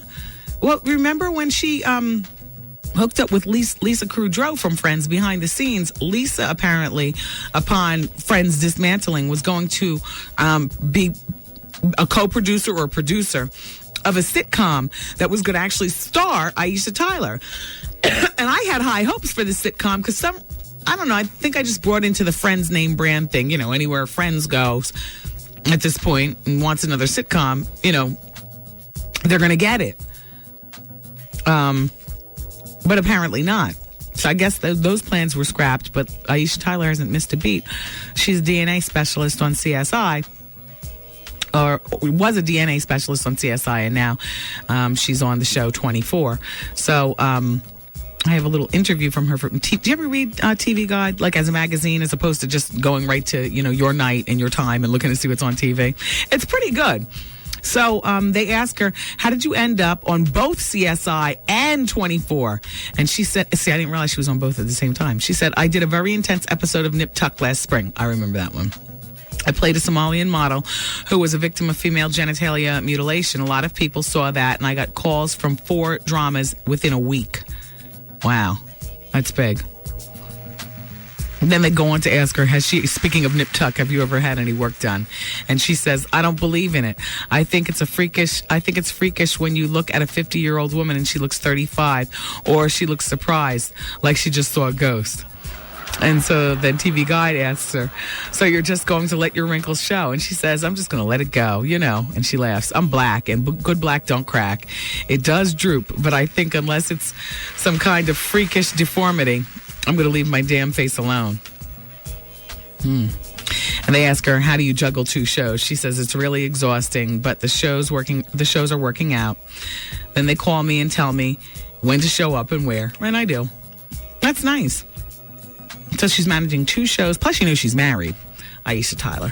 Good for her. Good for her. I wonder if she's still trying to work something out with, what's her name? Do you watch the weight loss show on VH1? I watch that. I like that show. I don't watch it enough, but I watch it. And I didn't realize that Mia Tyler's teeth, I mean, she's in need of not just to drop a few, but her teeth, yeah. Her teeth, Hasawa, have you seen? They're a bit mangled. Well, she's 26, and she's, Steve Tyler from Aerosmith's daughter, and she's on the show with Kim Cole and Daniel Baldwin and Biz Markie and Judge Maybelline Ephraim and all like that. So here's an interview with her. Why did you decide to go on Celebrity Fit Club? And she says, I gained 35 pounds over the past 3 years, 20 of them over the past year since getting married. She's married to a guy who's the drummer from Papa Roach, Dave Bruckner. So she says, I wanted to get fit and was just about to hire a trainer when VH1 came and asked me if I wanted to get on the show and get paid. I wonder how much they're getting paid. Because the real life, from what I understand, doesn't get paid. You know what? Brigitte and Flava, Gita and Foofy, they're coming into the experience sometime within the next 2 weeks. I got to ask them that. Are they getting paid for this show? Such an obvious question. I was just so intrigued by everything else. Sometimes you forget the obvious. They go on to ask Mia, was it an outlet to express your feelings on being fat? And she said, doing the show gave me the opportunity to voice my opinion about chunkiness, yada, yada. They ask her, do you diet and exercise? You dieted and exercised for 14 weeks. How much weight did you lose on the show? And Mia says, according to the show, I've lost 18 pounds, but I've actually lost 20. But you see, you know what? When you're big, every pound counts. There is a difference between 18 and 20. And they ask her, here's the last question. Is it true that you didn't get along with the show's trainer? And she says, I got into a fight with one of them. He has the mentality that being fat is evil and wrong. And he told me I wasn't sexy. And she told him, even if I was 600 pounds, I'd still be sexy. He told me I must be smoking crack if I thought that. Yeah, the most catty one on the show is a black guy who sits at the board. He's real catty. Oh, boy. All right, everybody, look, I'm going to put up the phone lines. By the way, once again, shout out to everybody in Philly. And Crime Mob, thanks for coming in last hour. They're going to be at the Pyramid at Temple University on Friday. This coming, as in 2 days from now. And so... great. Crime Mob. I'm sorry to hear about that kid, Houston. I'm dwelling on that. What would make you gouge your eye and then jump? I mean, because when you gouge your eye, I mean, that's actually, jumping is just boom. I'm jumping. But gouging an eye requires, well, damn, I got to feel the pain of the gouge. And then I've got to walk to the balcony and jump. So wow. I wish somebody's rep from somebody's camp would answer phones so we could have more to that story. That's very sad. Anyway, I'm going to the phones. 866-GET-WENDY. It's the Wendy Williams Experience. Thanks, everybody. It's Wendy, man. I've been with this guy for like 5 years, and I know you say don't cheat. I know, but I can't help it. I want to. Do you have intention on getting married? We're married. Oh, my God! The Wendy Williams Experience.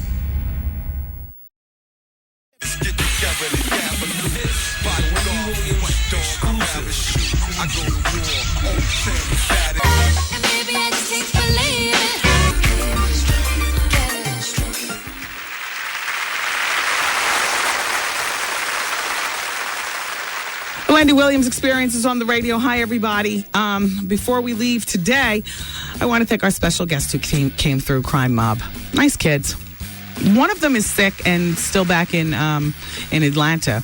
But Princess was here, Little J, and Killer C, Diamond, Psycho, and their album came out in August. But what they're doing is they are up from Atlanta. Actually, they're doing an appearance on Friday at Temple University in Philadelphia at the Pyramid. Of course, you all in Philly know exactly what's good with that and where all it's located and stuff. Hello. Hi, Wendy. What's up? Hi, girl? I'm sorry for the wait. Wendy, I need to ask you some advice. Okay. All right. I have a daughter. She's 5 years old. And it's a guy that I was dealing with. He's not really the father, but... He's not really the father? He's not the father at all, but he's her, like, I guess you would say stepfather because he practically raised her from like 2 years old. But he's not married to you, so he's not even a stepfather. He's just a man who's in her life. He's just a man who's in her life. Okay, now how long has he been in her life? He's been in her life since she was about 1.5, 2 years old. Okay. She's 6 years old now. Okay. So we just broke up recently in July. Mm-hmm. And for the first, I'd say like up until like November, you know, we were back and forth with the arguing. You know, he's saying this, he's saying that. He wants to do this, he wants to do that. Were you guys living together at the time of the breakup? We were living together. Okay. After the breakup, we weren't living together anymore. Uh-huh. You know, we were kind of like going back and forth, back and forth. Anyway, for Christmas, a week before Christmas, he tells me that he has a girlfriend. He breaks this to me. And he says that he wants the girlfriend to see my daughter because that's his daughter, whatever, you know. And he's putting me through a lot of stress. So I told him that I don't have a problem with him seeing the child, but I don't think that it's appropriate for him to spring that upon her yet. I don't think any of this is appropriate. He was never your husband. So you all broke up. Just let it be. You know, I don't think he needs to see her and definitely not introduced to a girlfriend. And I think you as the mother need to take control of this situation. Yes. You were never married to this man. He is not the girl's stepfather. I understand that's the only man she's ever known. But she knows him as her dad. Kids are resilient. The girl will get over it. You are broken up with him. You have no claims on him. He has no obligation to the girl, to your daughter for money or you for money. And now it's broken up and it's sloppy. He wants to introduce. You want your ex-boyfriend and his new girlfriend he wants them to hang out. This is all inappropriate. She'll get over it. That's what I say. And you need to help her get over it. She doesn't need to see him or her. Wendy, this is what I tell him all the time. He argues me down. I tell him, listen, get out of her life. You feel me? If we're not together and she's not going to see you anymore, move on. And I don't think it's appropriate. He still calls. He still does little things. And it's like, he won't talk to my daughter for like a month. And she won't say anything or think about him. And everything's fine. And then it's like, he doesn't have my number. I changed my numbers because I don't want anything to do with him. But he's still close with my mother. And it's like, when my daughter's there, he'll call and my mother will let him talk to her. And you then need to put it down to your mother and let your mother know what time it is. Yeah. And if your mother can't adhere to the rules that you set down regarding her taking care of your daughter, then maybe your daughter does not need to be left home with your mother until your mother gets the memo. You as the mother need to take a more aggressive role in this. Work, Wendy. That's what I'm talking about. Okay. Wendy, my girlfriend's on the line. She want to say hello. Okay. What's up, Wendy? Hi, how are you? She want to know about the shoes. Yeah, where can I find shoes in size 11? Where do you live? In North Carolina, but I'm trying to come home soon. So where can I find it in the tri-state? I mean, really. There's a place on right off 5th Avenue called Big Tall Size Shoes at 5th Avenue. And they're on 35th Street. Then there's Marmy Shoes on Madison Avenue. There's a whole bunch of places down on 8th Street. Nordstrom's has a great large shoe department. I mean, there's tons of places. You don't just have to wait to come home. You can go online, too. They're all. Don't ask me what websites. I don't order offline. But Come on. The only just problem wanted with to find doing it something to say. online is when you got big feet, you don't know if that's going to work right. Right. Well, then you'll have to go into an actual shoe store with the stuff. I wish you well. There's tons Wendy, of I love you. I've been listening to you since I was 8 years old. I love you, girl. Thanks for the advice. Thank you very much. I wish you well. All right. Thank you. All right. Bye. Hello. Hello? Hi, it's Wendy. Hi, is this Wendy Williams Experience? Huh? Is this Wendy Williams? Yes. Hi. Oh, hi. How are you? I'm doing well. How are you? I'm doing fine. I just have a question. I have a concern question. I know it's not advice hour, but can I ask you? Yeah, sure. Okay. It's kind of, okay, so me and my boyfriend just recently found out that I can orgasm through anal sex. Okay. And I'm wondering how common that is and how to really address that situation, because it's not something I really want to investigate any further, but he seems to be really excited about it. And I would say your first stop should be your GYN. I wish you well. Bye. You know what? Like, I would know how common it is. I mean, really.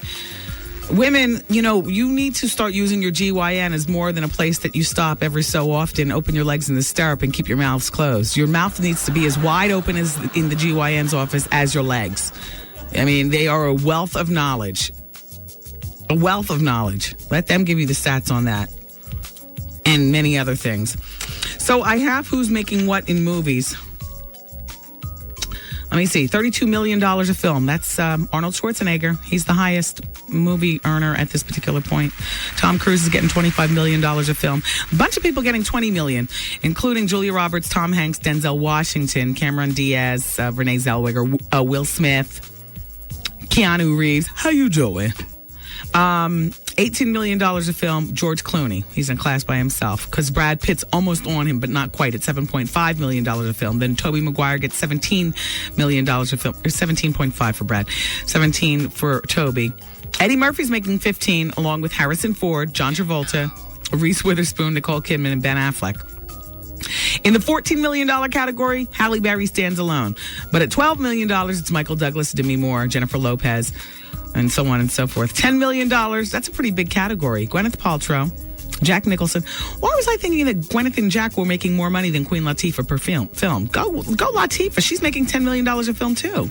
Drew Barrymore, I thought she was making more. Angelina Jolie is only making $10 million a film. I don't mean only, but I just mean, with all the hoopla, for some reason I thought it was more. Charlize Theron is $10 million also. Martin Lawrence, go figure. And he's still making $10 million a film. At $9 million a film, it's Paul Walker from Fast and Furious. He's the only one in that category. $8 million is Colin Farrell. $7 million, Kate Hudson. Ice Cube is getting $6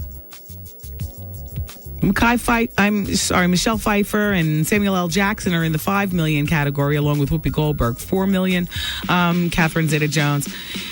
Anyway, you want to hear the $1 million a film? Because that would be the people getting the least amount of money. So that means that they would be more like me and you because they are the bottom of their totem pole. LL Cool J, who I thought was getting more. I don't know why. Ving Rhames, Aidan Quinn, Jennifer Aniston. No wonder why she's so angry. Courtney Love, Lily Sobieski, Ryan Phillips. And it's time for me to go. I love you guys for listening today. Please do come back tomorrow. And we'll talk. Be safe. Bye-bye. Peace party, people. See you later. I'm saying bye-bye. Good night. Program complete. Okay, everybody. The phone lines are wide open at 866-GET-WENDY. The Gangsta Bonus Hour is next on 107.5 WBLS.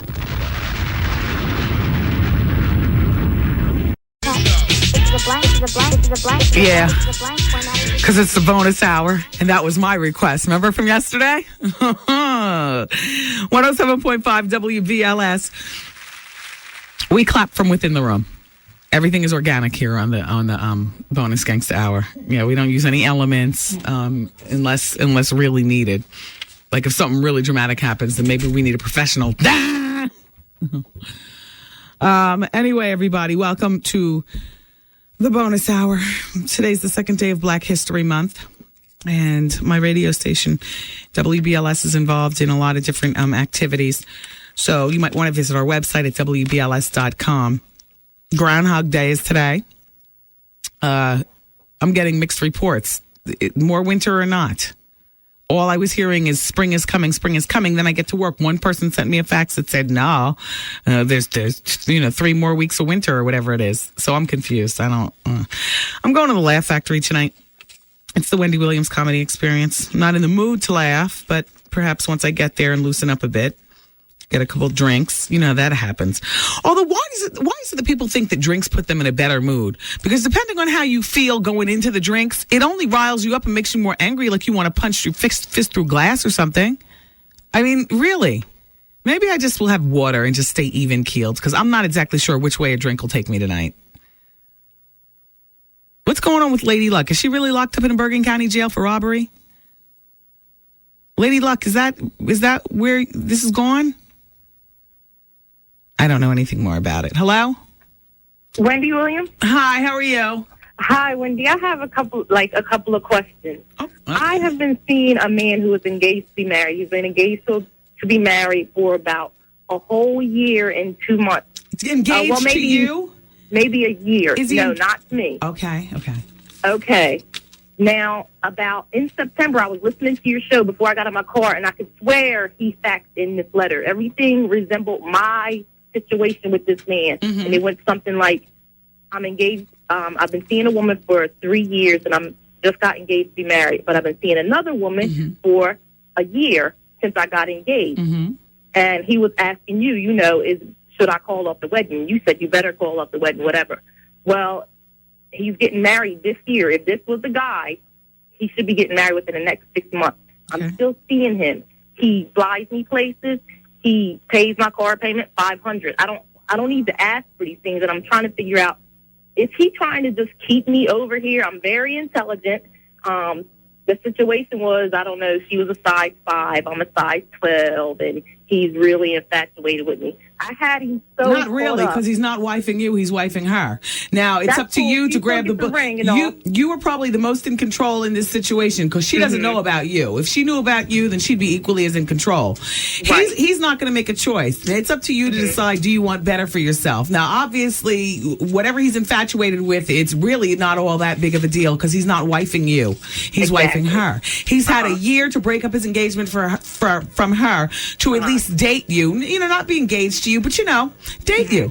And he hasn't. So he's going to go through with his wedding, and he wants you as a side piece, and it's up to you at this point to decide what you're going to do. Now, is he putting things out there because he's brought me home to his house? I've slept in her bed, everything. Things out there. He's disrespectful. He's disrespectful, even if he was available. Do you really want to be with a man like that? Imagine if you were engaged to him. Okay, next. I told him I didn't want him like that. Next, I was wondering if he has some sort of a complex or whatever. He drinks an awful lot. Yeah, why do you even... Okay, he's engaged. He's immoral. He has you sleeping in his fiance's bed. If I were her, I wouldn't even want him. And then he has you're asking about a drinking problem? Come on, you can do better for yourself, so it's time for you to call to action. Thank you for calling. Hello? Hello? Hi, it's Wendy. Hi, Wendy. Who are you? Chanel. Hi, Chanel. Hi, I was calling because, my God, I've been trying to call you since Monday to tell you about the whole Houston situation. Houston well, do you know more about it than what I spattered out on the radio? I missed what you said, and my friend who told me about it initially was like, oh, my God, did you call Wendy? Because she just got finished talking about it. And I was like, no, I called and I didn't get through. So I didn't hear what you said. I said that last Thursday he attempted to jump out of a balcony off of a window over overseas. Right. And that somehow between the jumping and the not jumping, there was a whole thing with bodyguards pulling him back, which is how he didn't jump because they stopped him. Right. He was locked in the room, and somehow an eye got gouged out. Yeah. And his people aren't answering the phone. So unless you were actually in the room, then you don't know any more about this than me, or you do? No, just that, like, he had a nervous breakdown, like, prior to all of this happening, like, he had a nervous breakdown. Oh, and then so you do know more, okay. Well, yeah, like, he had, like, a little nervous breakdown or whatever. They couldn't find him for, like, a couple of days. Wow. And then they found him, like, walking in the streets. Oh, no, I didn't know this, Michelle. Chanel, I'm sorry. That's okay. Wow. They found him in the streets walking around with just a towel on. And then that's when they got him and was like, trying to take care of him or whatever. And the whole balcony situation and then the whole eye thing situation. That's when all of that happened. Wow. Are you from Atlanta? No, I'm from Jersey. I used to live in Atlanta. Oh, wait, that's right. You know what? His name is Houston, and I should have said, are you from Houston? But he's actually from California anyway. Yeah. Wow. Well, yeah, but the reason how I know this is because the person that told me, his friend knows his current manager. Oh, okay, I got you. Yeah. Well, thank you, Chanel. You're welcome. Have a wonderful day. Thanks for listening. You too. Bye-bye. Bye. Wow, so there's more to the story. Hello. Hi, how you doing? Hi, I'm doing well. I wanted to know, did you hear the story about Carmen, Nas's baby mother, writing a book about the situation? Yeah. So are you going to have her up on the show anytime? I don't know. All right, that's basically what I had to say. Thank you, Wendy. I love you. Thank you. Take care. Bye. Hello. Hello. Hi. Hi, Wendy. How are you? Hi, this is Shayna from New Jersey. Hey, Shayna. I just want to say hi to you. Well, hello, Shayna, and thank you for calling the show. Hello. Hey, Wendy, what's going on? How are you? I'm all right. This is Jay. I'm out in Jersey, chilling. I got a question for you. How long is this bonus hour gonna last? Because I'm getting addicted to it. I hope it's not like a short thing. Oh no, it's a keeper. Oh yeah, no. This is not like a tease for a couple of weeks until, no. This is the Wendy Williams experience. 5 hours, 4 nationally and 5 for New York City. Right. Yo, listen, do y'all have like a website where I can see you? Like, I know what you look like. You fine. I know what you look like. Thank you. But art. No, we don't have a website. We don't want a website for the show. I'm dying to see what art looks like. We've gone through so many ups and downs with websites and stuff that, I just like it no web. Well, I got to find out what art looks like because that boy is, that's all I'm saying. He's fine. Well, he damn, sounds where's like... this guy? Okay. Damn. All right. Thank you for calling. Bye. I swear I just thought he wanted to see art because, curiosity plays a face with the voice. I had no idea he was going to go the how you do it route. Wow. Hello? Hi. Hi, Wendy. How are you? How you doing? I'm okay. Good. Wendy, can I ask you a question? Yeah. I've been with this guy for like a while now. I mean, we've been engaged for like forever. How long is that? I'm too embarrassed to even say when because I listen to you all the time and I know like past the year is too long. Okay. But it's because of the situation that we're in and it's kind of complex. Okay. We've been engaged for like 8 years. How long have you been actually together as a couple? Since I was like 17. That doesn't tell me how long that is. I'm 29 now. Oh, okay. And I'm holding my tongue. Go ahead. The physical relationship between us is like it's died out like a long time ago. And I got me a jump off or whatever that I'm saying.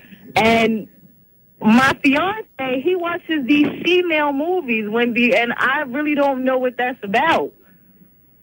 I don't know what to think about that because we don't really have sex that often. We have sex like every couple months. Wow. And the sex is like why are you wondering about your fiance? I'm sitting here wondering what you're even doing in this relationship. Do you have kids together? No, we don't have any kids together. Don't you want better for yourself? I sure do. You're Wendy, 29. You're 29. You're a young woman. You're only having sex with a man that you claim is your fiance, but you're not good enough to actually be wifed. And you're a mess. Forget him and the girls. You need to get out of this relationship. But I feel like we just holding on because we feel like a sense of obligation to one another. Okay, well, once you get over that, you'll finally see clearly. Thank you. Hello? Hello, Wendy? Yes. Hey, how you doing? Okay. You okay? I'm entitled. I wanted to address 2 issues. Okay. Okay, the first one is the one, it was, I think last week or a couple of weeks ago, you had a doctor on the show, or not a doctor actually. She was a Dr. Hilda. Is that the one about the college? About the college? It was about college and AIDS and things. Art, who do we have on the show about college and age and or something? AIDS, not age. AIDS. That wasn't last week. That was a few weeks ago. We had a woman who's a specialist regarding AIDS and the black community. So go on. Yeah, and when she was on, she was talking about how people and being gay and everything like that. But she said nothing about lesbian. She was. Yes, she did. She said AIDS and HIV is not big prevalency in the lesbian community. Yes, she did. Are you going someplace with this?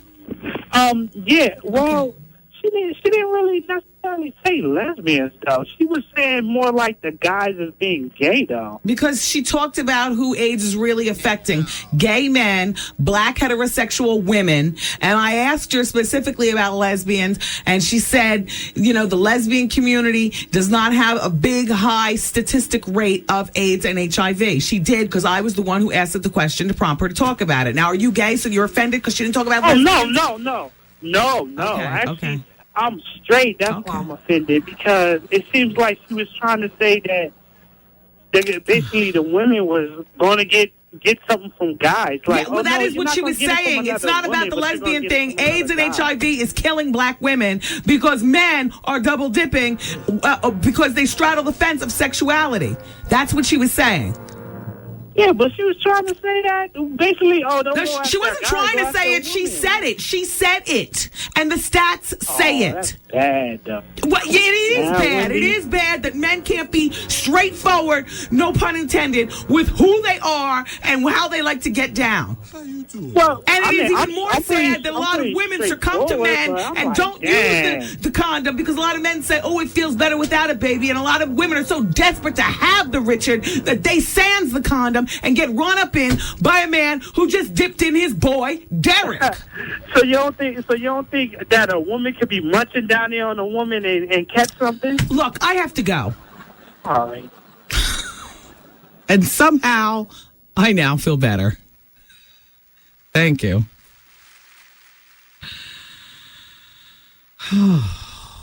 UPN has begun casting. Now, look, I'm going to give you some information if you want to be part of the Are You the Girl show with T-Boz and Chili. Actually, if you want to be part of that, you probably shouldn't even be listening to the Gangsta Hour, because this is for the grown and sexy, really. This is more for the parents of the girls who might want to be down with TLC. So parents, I know the kids are listening, but I can't in all good conscience speak to you right now, because a toe is still a toe. UPN 9 begins casting for its new drama series, Are You the Girl? Why am I feeling as though the reaction from you guys regarding this show is going to be much like the Missy Elliott show? Why am I feeling that? Anyway, with T-Boz and Chili, the casting is, are you ready? Are you ready? Okay, this is one that I'm not even going to throw away. How about if I hold on to this and then I can say it again tomorrow during the Gangsta Hour too, because I know everybody's not going to be writing, even though I'm trying to do a stall tactic right now. This coming Saturday from 10 a.m. to 6 p.m. at the Hilton Hotel, New York. It's located on 1335 6th Avenue. Otherwise known as Avenue of the Americas, 1335 6th Avenue. If you would like more information on the casting for the new drama reality series, Are You the Girl, with T-Boz and Chili, where they're looking for somebody to be talented. They say they're not trying to replace Left Eye. I don't know what they're trying to do. Go to upn9.com and find out. Yeah, exactly, because that's all dried up. So, and you can't be mad at them. If UPN's going to give them a show, then ride it until the wheels fall off, Chili and T-Boz. Saturday between 10 a.m. and 6 p.m. It's supposed to be nice on Saturday, too, so it's a great day to come into the city and try to be a star. 1335 6th Avenue. It's Avenue of the Americas. Go to upn9.com for more information.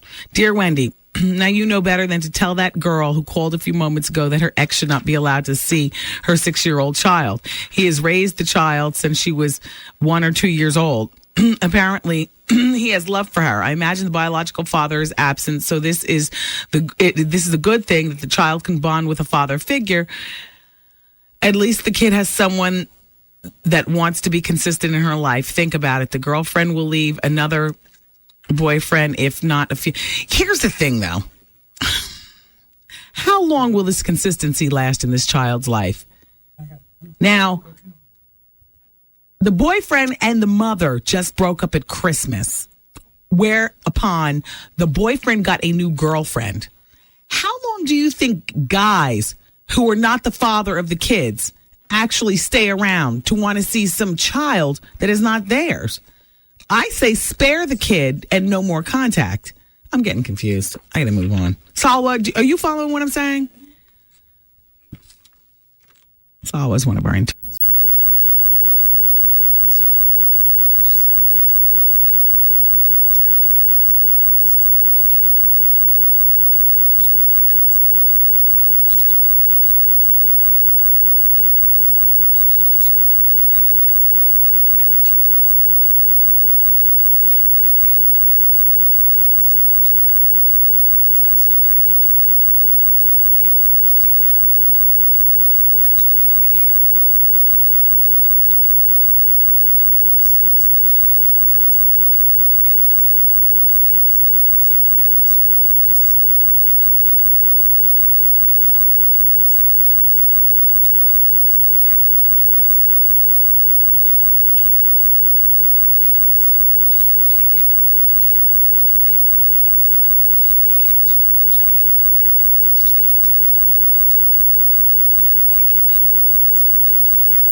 station. Today's R&B and classic soul.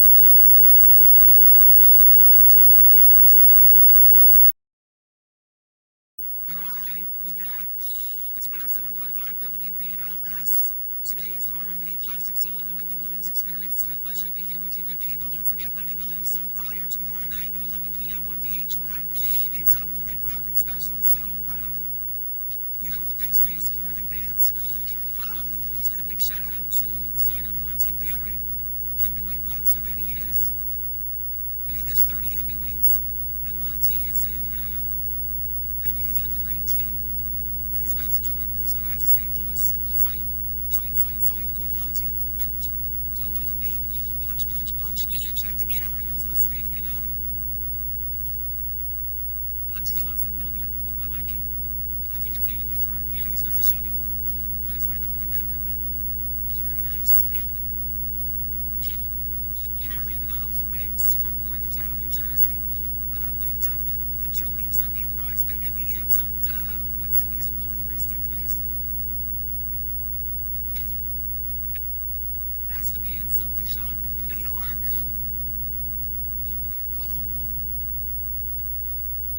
Master P and Silky Shocker, in case you haven't heard, were arrested and charged with felony. They had guns in the car. That's crazy because they weren't arrested by real cops. They were arrested by rent-a-cops. That's what we call the cops on campus. Kids don't call them rent-a-cops on the campus as kids. That's what we called them back in the day, too. Rent-a-cops. That's what we still call them now, even if they're security for a building or something. When you want to get loud, it's just rent-a-cop. Like, that's supposed to hurt their feelings. But anyway, shout out to all the rent-a-cops. Walter Platinum, selling rap legend, and his brother, Silky Shocker, were arrested on felony gun charges in Los Angeles last Thursday, so they kept this hush-hush for a minute because I didn't hear anything about it. I mean, not to say it, the last stop in gossip, but I didn't hear anybody else talking about it either. So Silk was behind the wheel, apparently, and as he was in the passenger seat, they were driving a Chrysler 300M. They were on the campus of UCLA, and the campus police pulled them over at the cops. Pulled over the vehicle shortly before midnight. They pulled it over because the vehicle failed to have a license plate. It's such an obvious thing. Like, who doesn't drive with a license plate? I mean, like, first if you're still in the car with this Master P and something, that's a very sloppy reason to get pulled over. I can even see getting pulled over for swerving.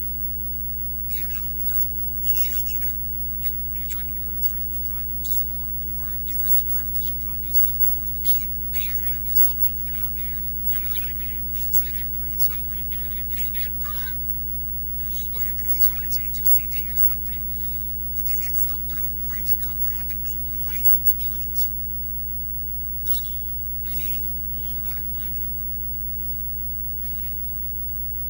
Well, if it was a dealer that was temporary tag or something like that, then I can see that happening. But in which case, that's when you tell the cops that, but they still tell you, okay, well, the flashlight, the rent-a-cop flashlight weapon that they carry, they can tell them that it's them off, it's still kind of too late because they're already stopped. And the rent-a-cop arrest you. Well, they can. So how dare us for calling a rent-a-cop? They have real authority. Apparently, they don't carry a gun, but Master P does. Because when they pulled over shortly after midnight to fail and got the plate on the car, the cops allegedly spotted a gun near the driver's seat. Yeah, so why didn't he was driving so why did you put it under there? I took his watch and my father wears it, and so I'm going to have to tell my dad to ruin the watch of a gun carrying felon. Yeah, he's being accused. And my father, like a comedian, yo, he'll say, I'm down with dad. Just playing along with the hip-hop and all stuff. Anyway, officers ordered the two rappers to get out of the car, but see the gun, not because the plate is off. They see the gun in plain view, you order them to get out of the car. At this point, you know to call it to back up. So all the cops on campus, all the kids now, this is an excitement on UCLA. So they get out of the car, and the car is searched. And what do they find? A second gun. This time, it's loaded. All they Thomas Howard tips and just, just like really do it. It was underneath the passenger seat. CP was smart enough to tuck his gun, but still, went to ride with his hammer right on his thigh. I feel like, damn, fellas. I like the Miller Brothers. Never met T. Murder, so I don't equate him with, something like that. Best payment, something like that. Whatnot is an uncle. Just say it. So, like I said, the search term up a second loaded gun underneath the passenger seat. The master pays 37 cents, but old enough and wealthy enough to know better. Something shock is 29, still trying to pass for 19. He needs a cutie pie. It's not that he's trying to pass for 19. I think that some of us keep him in the 19-year-old box. I know I do. He's a grown man, dog. Well, they were arrested for investigation of an unlawfully carried firearms and transferred to the West Hollywood Sheriff Station where they were booked on felony charges and they spent 3 hours in custody before being released on $35,000 bail. No word when they drew out in court, but there were two men in the passenger seat. They said the Chrysler 300 and the Chrysler in the shape of a Porsche. With the two men rolled up back there, man. I'm trying to think of what it's being. It looks like, that's the one that looks like. That's the one that looks like yeah, man. Those are sick. I love the way those look. Yes. It turns me over if it was a man driving, if it's a girl driving, I'm like, don't TV. It seems like women can get away with driving the Websters. Because Chrysler also has another car out that looks like a Porsche. And it's cute. And you get a point, you see it's a man comes in. It's like either get the Porsche or get something else. You know what I mean? We girls, we can drive that. I like those Chrysler Phantoms. Yeah, those are hot. And it's okay when the Miller Boys drive it too because they have the real deal. Like if I saw you driving the Chrysler Phantom, I'd be like, he's watching too many rap videos and not getting paid with money. So therefore, he stopped at the Chrysler Phantom. And yeah, right? And then some shopping at Phantom on the back of it. Just deal with two businesses, Chrysler. Well, let me just call out a Chrysler dealership someplace. Can you please call our sales department and tell them that you want me to be the spokesperson and I want a Chrysler Phantom? Because I can get away with it. I'm a girl. Now, look, our sales department is 212-447-1000. You can talk to Tim Rock for any of them back there. I'll spokesperson to get a Phantom. Those are hot. 300. Get the Chrysler Bullwings taken off. You know what I'm saying? Just, put some arms on the front. And that bird hanging off the front all place. I'm going to the Laugh Factory because all of a sudden I'm feeling in the mood and I think that the drinks will swing me toward laughter and not swinging, and back to the whole. Yeah. Sometimes all you need to do is just talk it out. Shake it off. Shake it off. Talk it out. Just talk it out.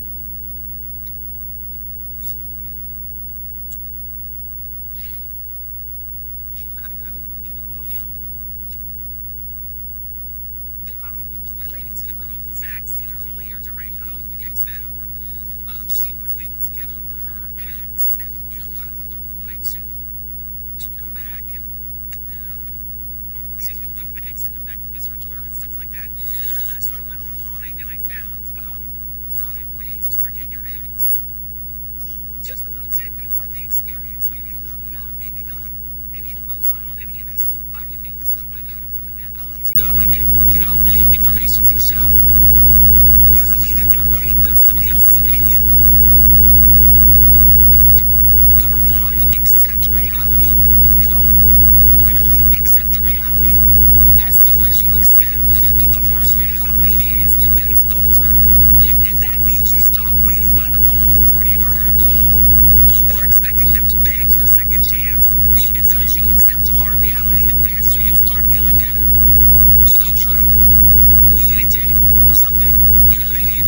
We need something like that. Number 2, because remember this is 5 ways to forget your ex. Number 2, think like an after-school special. I know I'm with you. At first I said, they're absolutely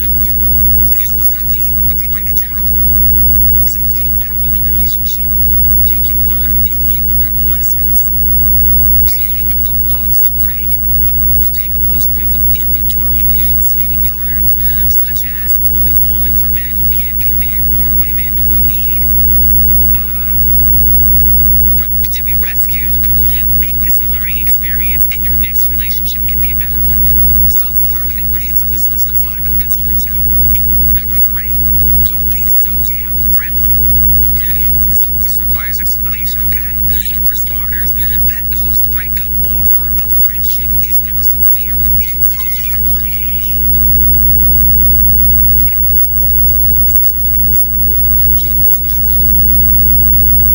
They say this is getting over your ex. They don't exactly say husband with 5 kids together and sloppy, messy divorce together. They say ex, like I'm assuming their ex-boyfriend, no kids.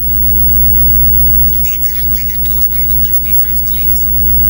Usually the let's be friends line is a peace offering designed to make the dumper feel like less of a jerk and to help the dumpy not feel like a worthless speck of humanity. Even if you do manage to the sex was so good, you know what I'm saying? That if I can just, just get it with no commitment, then let's be friends. Okay. Number 4 out of 5 is find new favorites. Since you're not going to continue seeing your ex, you better stop hanging around all of his or her favorite ones of the special place that you used to share together. Who needs the constant reminders? Go on a mission and find a new coffee shop for your coffee and fix or a new car to get your drink. And hey, maybe that's where you'll end up meeting your next love princess. So far, I've been agreeing with this list, and again, on the internet, usually there's not much there that, I agree with. I just more chuckle at everything on the internet. Here's number 5. Cut out the compromise. This is 5 ways to forget your ex. Finally, cut out the compromise. That means don't compare any new loves to your ex. Ever. And certainly not out loud. That's unrealistic to say don't compare, but do it in your head. Don't plan to think, but that's certainly not out loud. Think not out loud, but in your head, that's human nature. Looks like I gotta go. Bye. And address Mother Nature. Yay. Who's this? Wendy. It is not the Porsche. It looks like the old SL series Mercedes. The Mercedes convertible seats. All I know, the Chrysler Crossfire. You're right. All I know is that Chrysler's got a bunch of cars out that are great for women because they all look like the fake version of the real deal. And, for men, I hate to be you, because if you don't have the real deal, girls look at you like, ew. And even women, not just girls, it's like, that is a girl's right, that's a woman's reaction. I'm a woman, I'm looking ew. You know what I'm saying? Unless you know damn Crossfire. I mean, you know what I'm saying? I understand if a fella doesn't have Porsche money, but then just, get a Mustang or something like that, and get,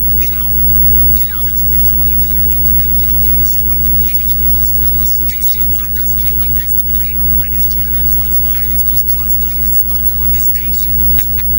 When it's about our kids, I'd rather drive a Crossfire because I'm not paying for it and endorsing it than go out and spend my money on a Porsche when I'm no longer identified by the car that I drive. I don't like to give a rat ass that's a car that I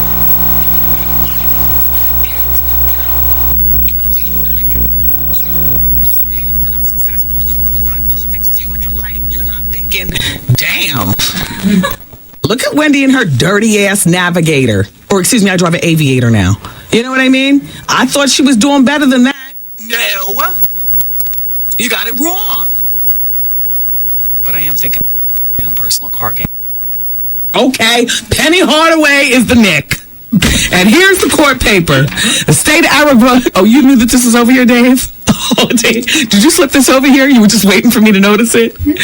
I was getting ready to leave without noticing this, you all. All right, well, the jig is up, Penny. Everybody knows it's you now, honey. And how you doing, by the way? Oh. The state of Arizona versus the plaintiff, Anthony D. Hardaway. A shout out to Penny's friend, Dennis Scott. Oh! And shout out to SWV member Coco Taj or Lily. Which one was it? Coco Taj or Lily? Oh, everybody in the room is so damn young. The 20-year-old girls. Art was in Chestnut Hill and Dave is in the Poconos. New York City, I am by my damn self. Who was with me in New York City back in 1992 when SWV was all the rage? Which one was with Dennis Scott? I don't know, Taryn. You're 22. I can't take your word for it. You were in a diaper while that was jumping off. I know, but damn. Oh. All right, Anthony. Well, I'm going to let you breathe because, quite frankly, I got all from this story that I care about. How you doing? All right, I have to go. I really do have to go, everybody. I love you. I love the bonus hour. I really do. I love the bonus hour. You know what it's like? It's like a debriefing from the rest of the show. It's kind of like the ability to go 100 miles an hour for 4 hours and then slow it down to, like 60. A nice cruising speed, but, before you pull into the gate, as opposed to 100 miles an hour. You know what I mean? It's a cruise.